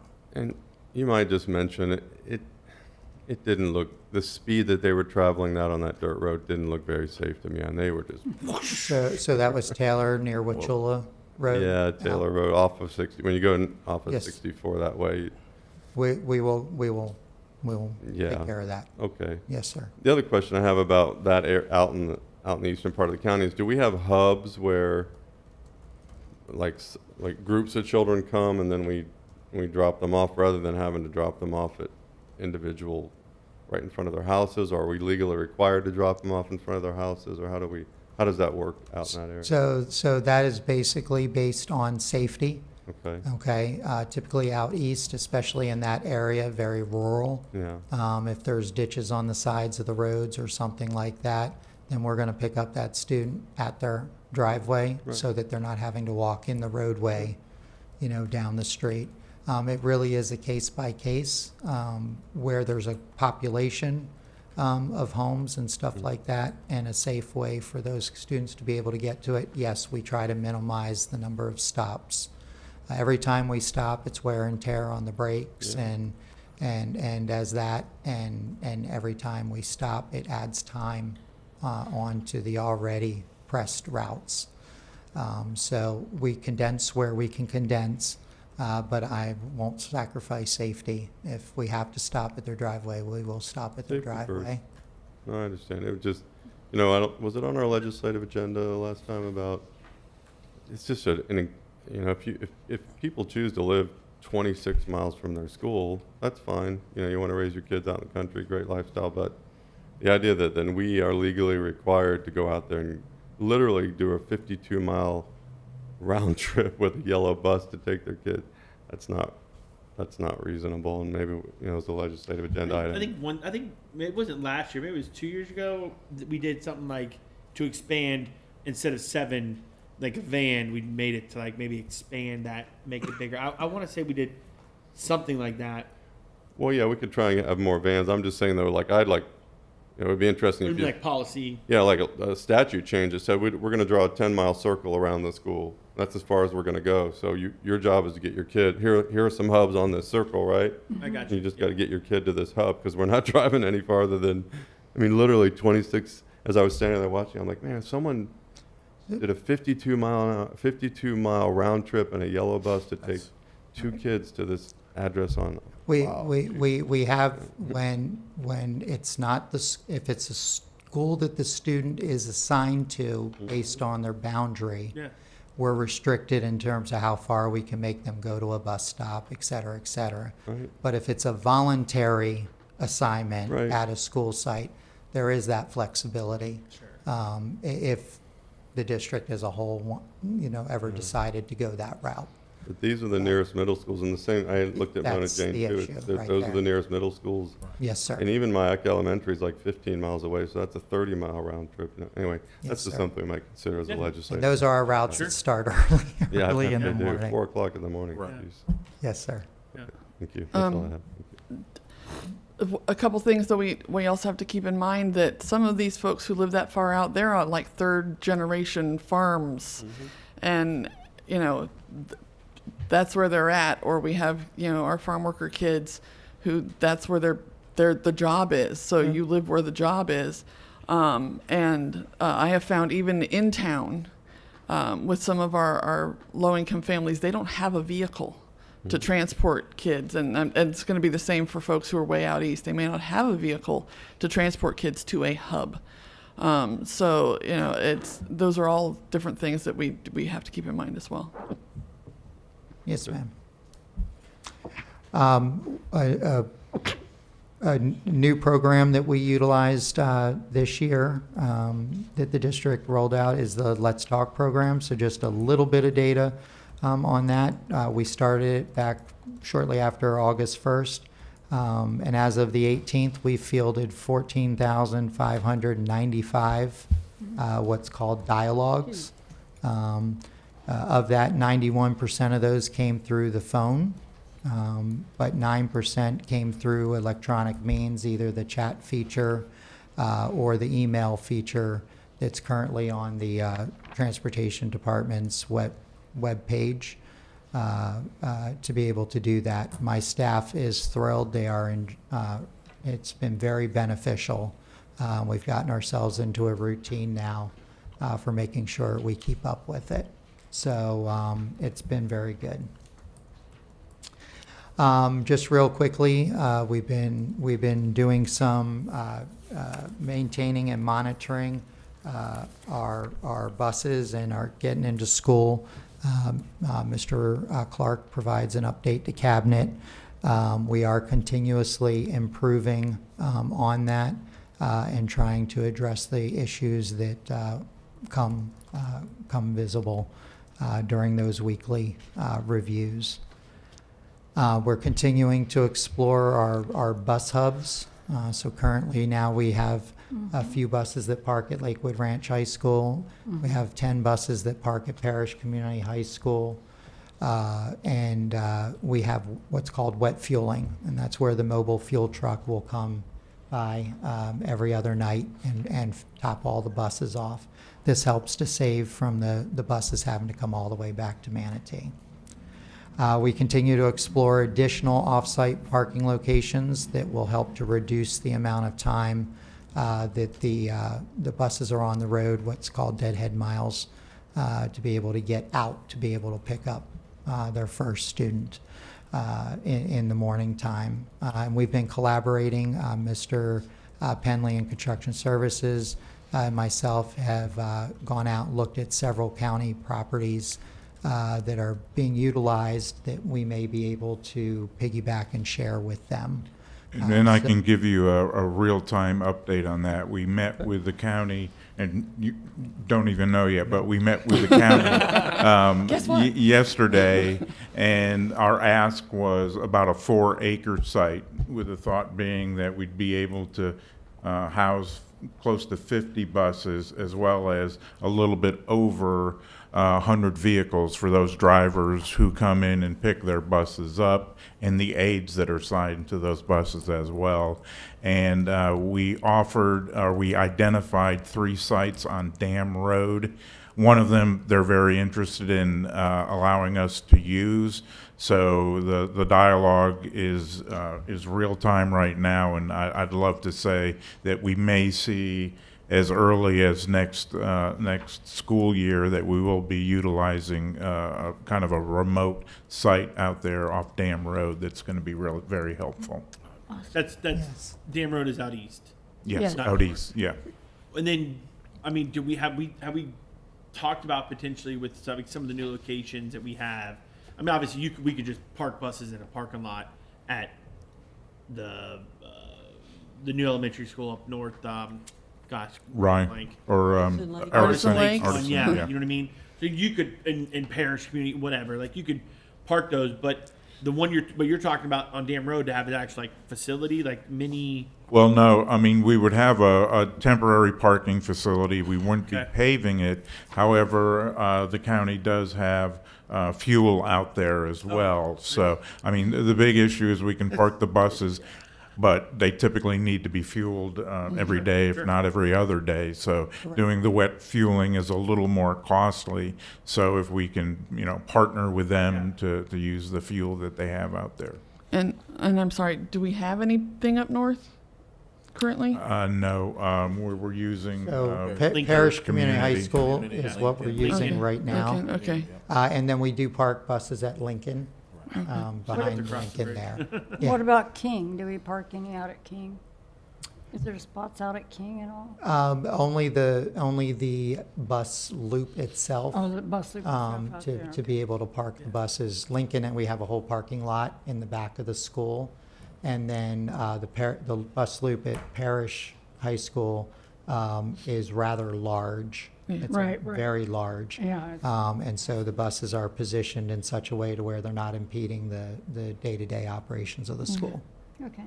Now, the challenge is we do still need to have them come back for servicing. Oh, and yeah, things of yeah. that nature. It's just So, cycle and but- bus but- out, right, Right, yeah. yes, ma'am. Yes. Done that.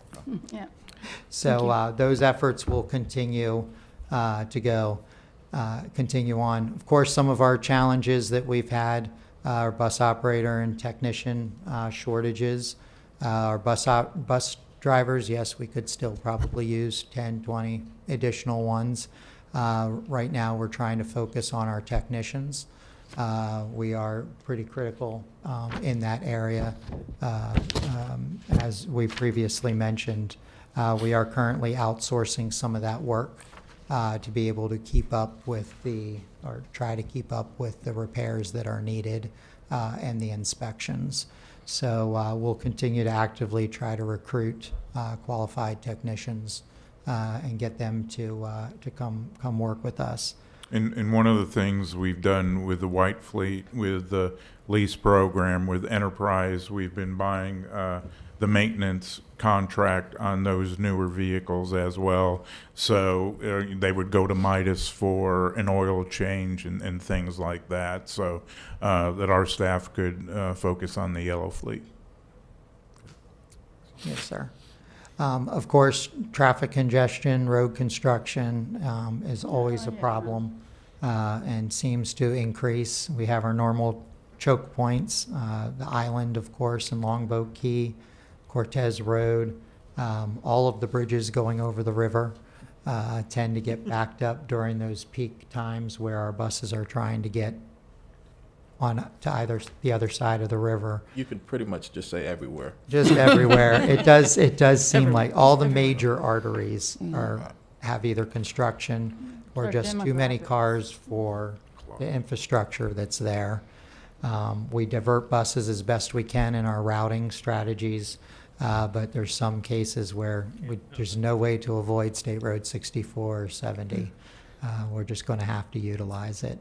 I found when we went out this week to go out to visit the new Lake Manatee, I live in Parrish, it was faster for me to go way out Rutland Road all the way around and then come back. And it shaved 15 minutes off my time than to come either route over the river. Correct. The most direct route is not. Not the fastest not route. the fastest, no. No, ma'am, you are correct about that.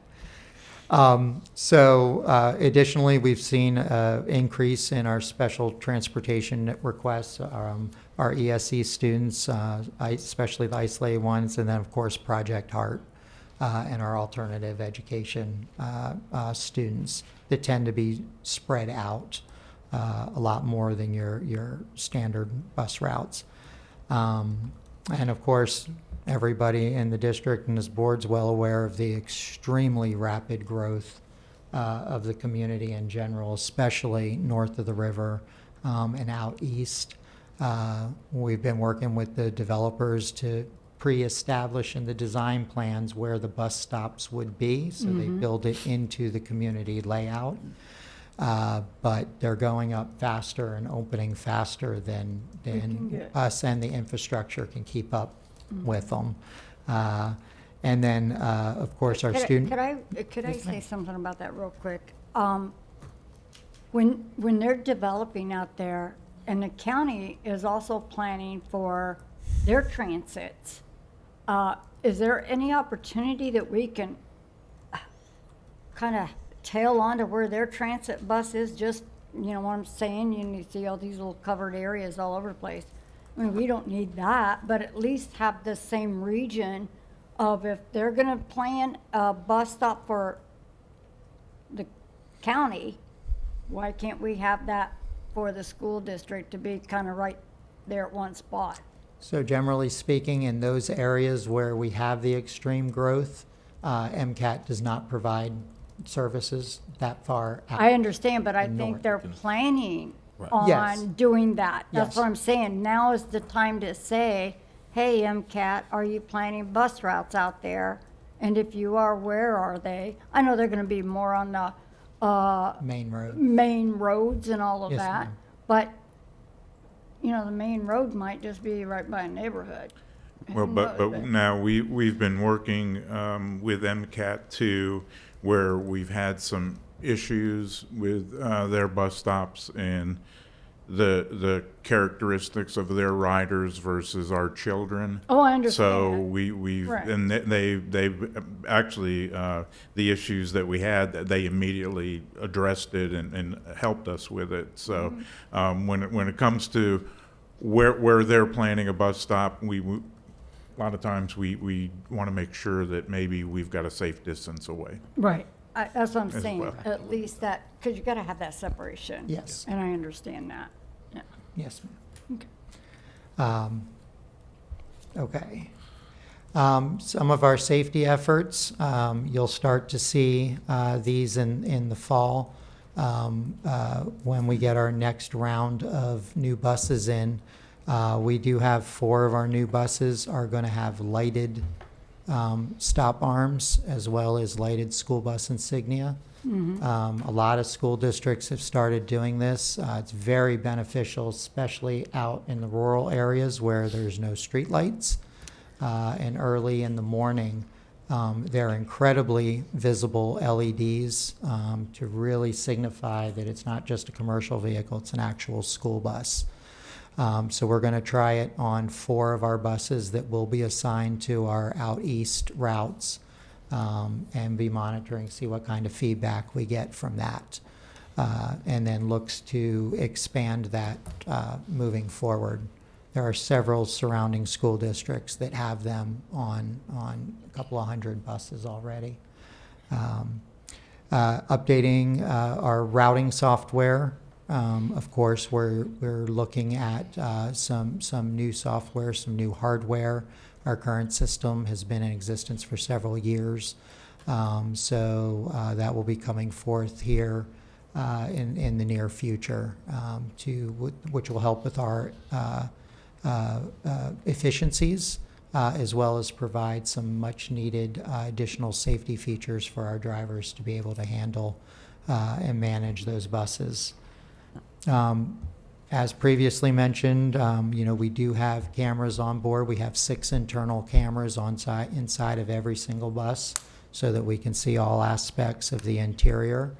All of the video and audio is digital, and we can generally log in live if we need to. If there's an immediate issue going on and we need to address it, we can tap in live and see what's going on at that point. Our tablets, of course, on board, they provide our drivers not only with the mechanism to clock in and clock out, however, that provides turn-by-turn instructions for those that are helping us to cover routes that might not be their own. It goes, when the bus is in motion, the screen is blank, but it gives audio turn-by-turn instructions on it as well. When students are scanning on and off the bus, it displays that student information on the screen.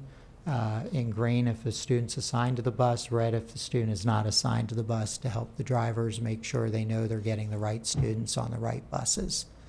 And it gives pertinent information where their bus stop is, what bus they're supposed to ride on, and little messages if there's any notes about that particular student that they might need to know about. And they also do their pre and post-trip inspections through the tablet as well, which eliminates them doing the paper forms that they've used for year after year. Currently on our current round of buses that we've gotten in, and all buses moving forward, the first row or first 2 seats of every bus contain what's called an integrated car seat. This is a seat that where if we have, now we have a pre-K student or an ESE student that requires 5-point securement, rather than putting a hard shell car seat in there that takes up space, we've been utilizing what's called a Bessie seat, which is a school bus add-on seat that changes a regular bench seat into a 5-point car seat. Well, now they're integrated right into the seats as well. So when it's not being utilized to transport one of those students, the bottom flap folds up and Velcros into the seat so that you can use it as a regular bench seat for regular students as well. So we have that on the 3 buses that we've gotten in. It'll come on the 4 additional ones that we're expecting this month. And then on the 10 that we're expecting come winter time. The illegal passing survey, this comes out typically, we do this in May statewide, and it's part of a more national campaign that is conducted by the National Association of State Directors. So we did ours last year. We conducted on May 7th, and statewide, there were 11,224 illegal passes of stopped school buses in the state in one day. So if you go down to the chart, that's the data from Manatee County alone, and as you can see, it continues to increase year after year. And I believe that is primarily contributed to our extreme growth and the increased number of vehicles that are on the road. Our drivers report various aspects, time of day, directions, which side of the bus the passes are on. What is concerning is at the very last column, vehicles that are passing on the right side of the bus. Mm-hmm. We pick up students in the right-hand lane so that they're curbside. Anytime we have a vehicle that passes a stopped school bus on the right side, that's where the students are loading on and off the bus. Yeah. Okay. And the fines are very steep for it, but the fact that there were 5 reported in just one day alone. Yeah. Is frightening. Mr. Warrington, I want to stop on this slide because this one is personal to me, because when I was driving back and forth, I live close to downtown Bradenton, and when I worked at Daughtry, I would drive right down 14th Street where there are multiple stops. And nearly every, I don't want to exaggerate, but many, many days I would witness myself, multiple cars and it seems like once one person does it, that gives a couple other drivers, the bravery to do it. And I always wondered, and part of this was the Manatee County government had their red light or their camera program going, their traffic program going. And I see you're coming to it on the next slide, but yes, sir. But what? And I guess I'm going to roll this question into the next slide. We're not a law enforcement agency, so we don't have the enforcement ability to issue traffic citations or correct. But every bus has cameras already. Not just the stop arm camera, but so every bus has a camera that's looking out, I would assume, correct, and then a camera that looks behind the bus. Yes, in sir. addition to the interior cameras, because you said there's 6 inside. Yes, sir. And then there's 4 on the outside. And then 4 on the outside. Thank you. That's what I was after. Thank you.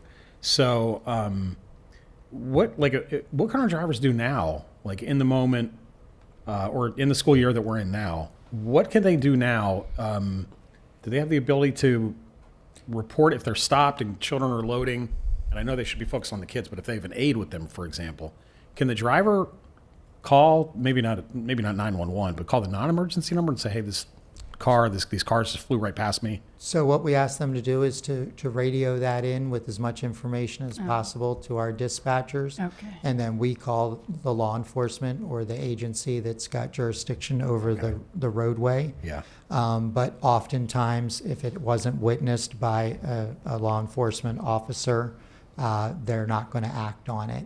Even if we have it on camera? Correct. So our outside cameras, while they do record, they are used to stitch together the video for the positioning, the overhead 360-degree view, like there's a drone over the bus, so we can see where the bus is in relation to the lanes and things like that. So the picture itself is distorted on those outside cameras because that's not what they're really designed for, but they are rolling and they are recording. Yeah. And I guess if the angle were right and you really zoomed in, you might be able to get a license plate. But all of our buses do have forward-facing camera above the dashboard that goes out the windshield. And so sometimes we can see that as well, and if we clip the picture and send it in, but we never get a follow-up from law enforcement as, oh, we followed up on that and issued a citation. In previous districts, we've had law enforcement officers have said, hey, we know this is a problem area. Can we ride on the bus? And they'll sit on the bus and they'll witness it.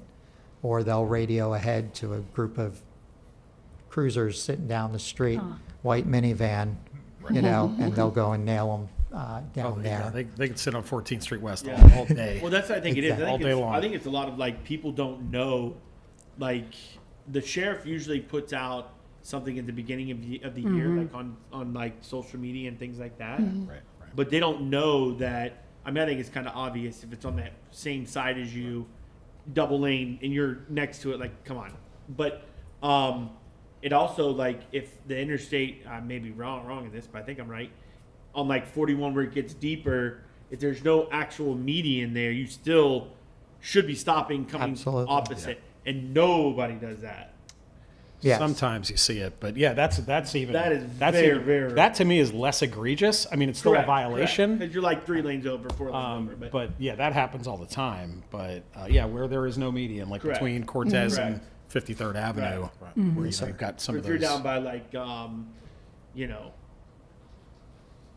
the Gator Lounge, like on 41. I'm trying to think of a place for a night. You know what I mean? Like, yeah.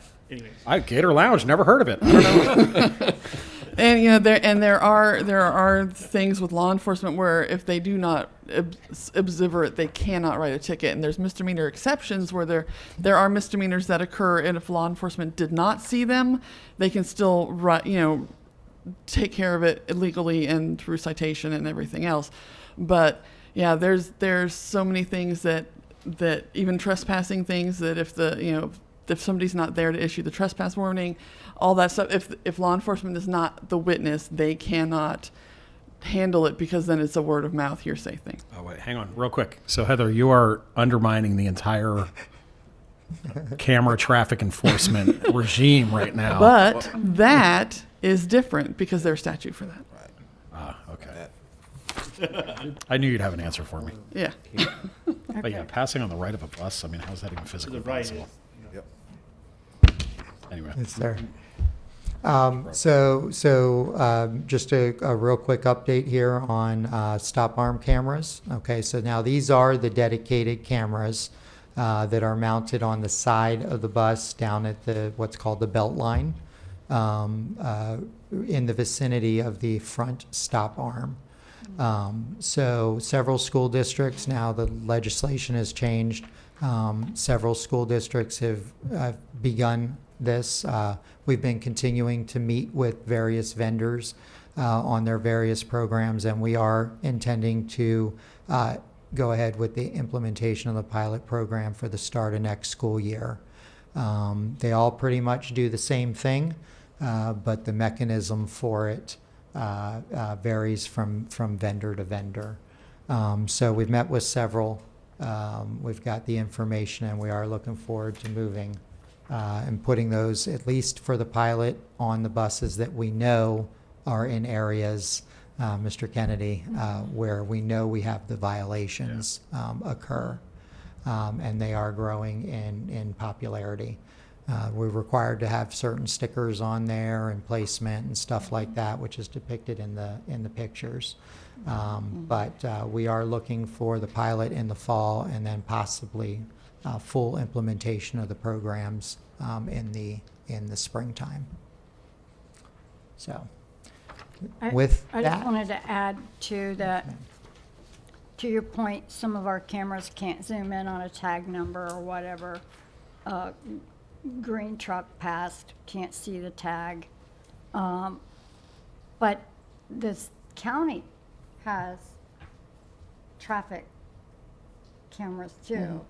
So if it's radioed in by an attendant or whatever, that's an alert, okay, that green truck that just passed school bus at 7:45 on 14th, headed south, they could pick up the next camera that the traffic lights at, to maybe perhaps do that. But then you also have there's been 2 green trucks that passed by, and which green Right, truck are we but looking at? So that's where all I the think they're technical pretty stuff good comes about in.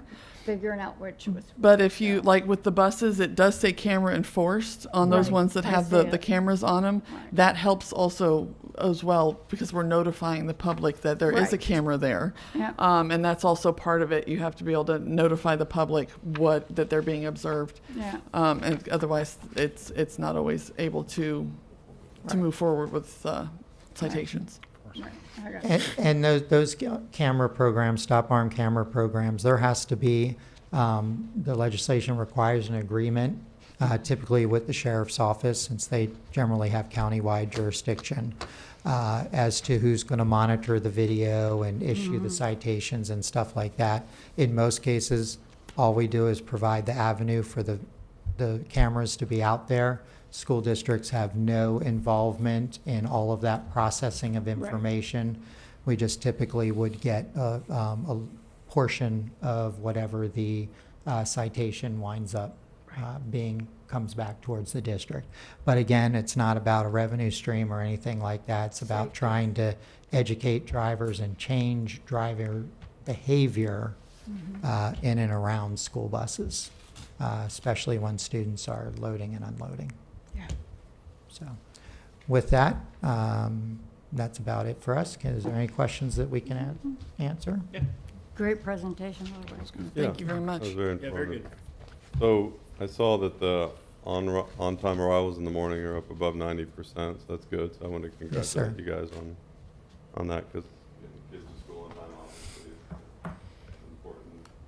And then something to consider, and I don't know how we can make this work, but another one of my stories being out there and about. So I was at a nonprofit where some of our ESE high school students work, and I said to the lady who was kind of their chaperone, I said, what happens to these students after they graduate?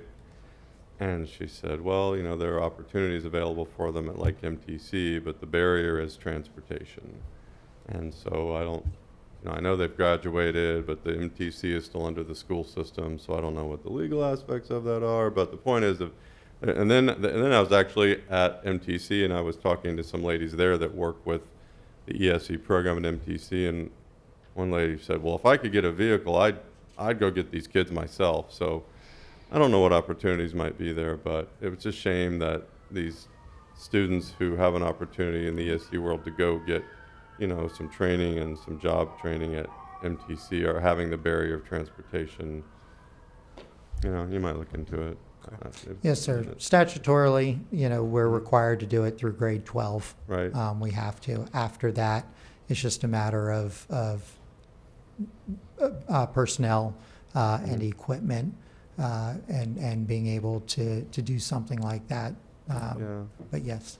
I think actually to that Project Edge, is what you're talking about, MPC, and I'm on the I'm on the advisory board for that. And the other thing too is the county.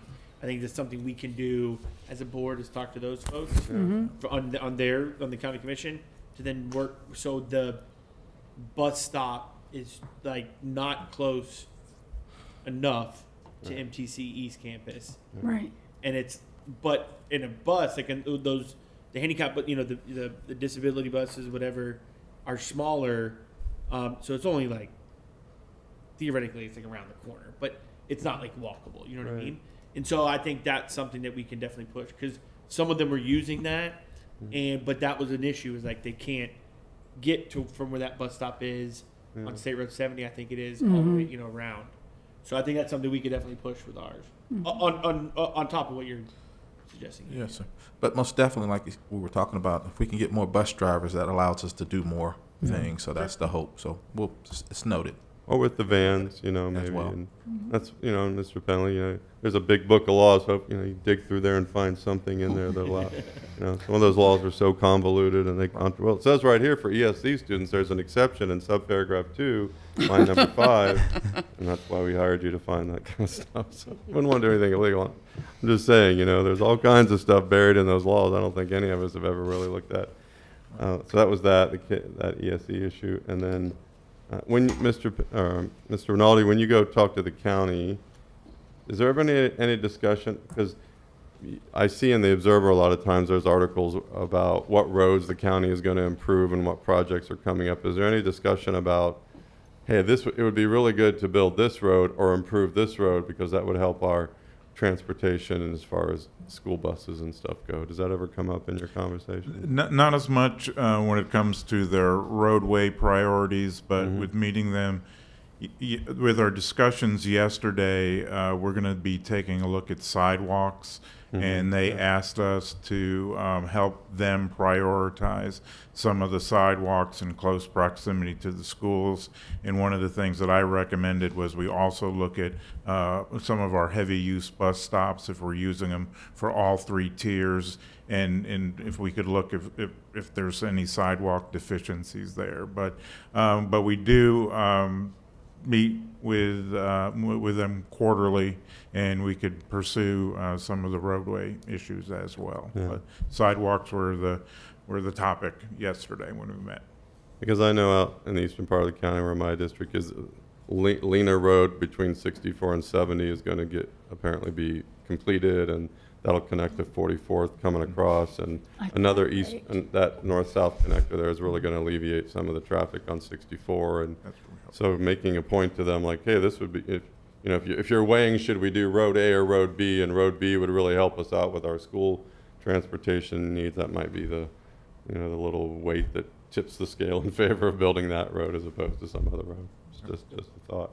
Yes. And then I'm just glad that you guys that we're getting kids to school more on time. And Dr. Weissong, even though you probably don't have much to do with this, you get some of the credit because you're in charge of it. So that was one of the things I think we really want you to work on. So congratulations in that area. And thank you, Mr. Tatum. And I did want to, compliment the team on the work. But this is an example where, the board made clear that this was a priority, and so it really has become a priority for the entire team. And so, where you saw some data on on-time performance, we actually look at that data now every single week in the cabinet meeting. And it really takes the entire team. It's the executive directors who are saying, this principal said this bus route was late 3 days in a row. Mr. Clark says, I'll go back to Mr. Warrington, we'll troubleshoot that route, adjustments get made. So it really has been a priority for the entire leadership team. And that's what's helpful when the board says, this is a high priority, then we allocate time and resources to address it. And again, everything can't be a priority.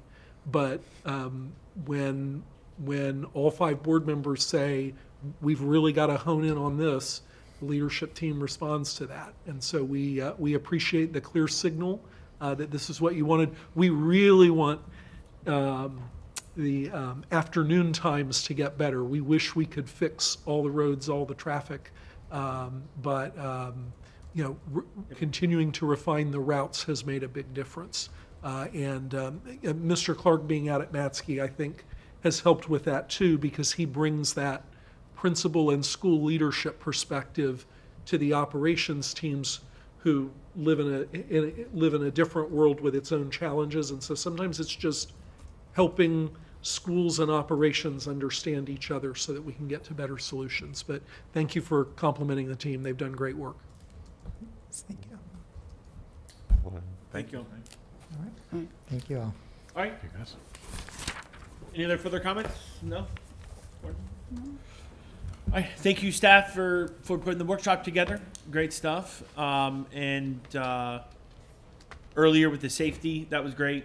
Mr. D'Amico and his crew did a great job with that tabletop exercise. It was pretty enlightening.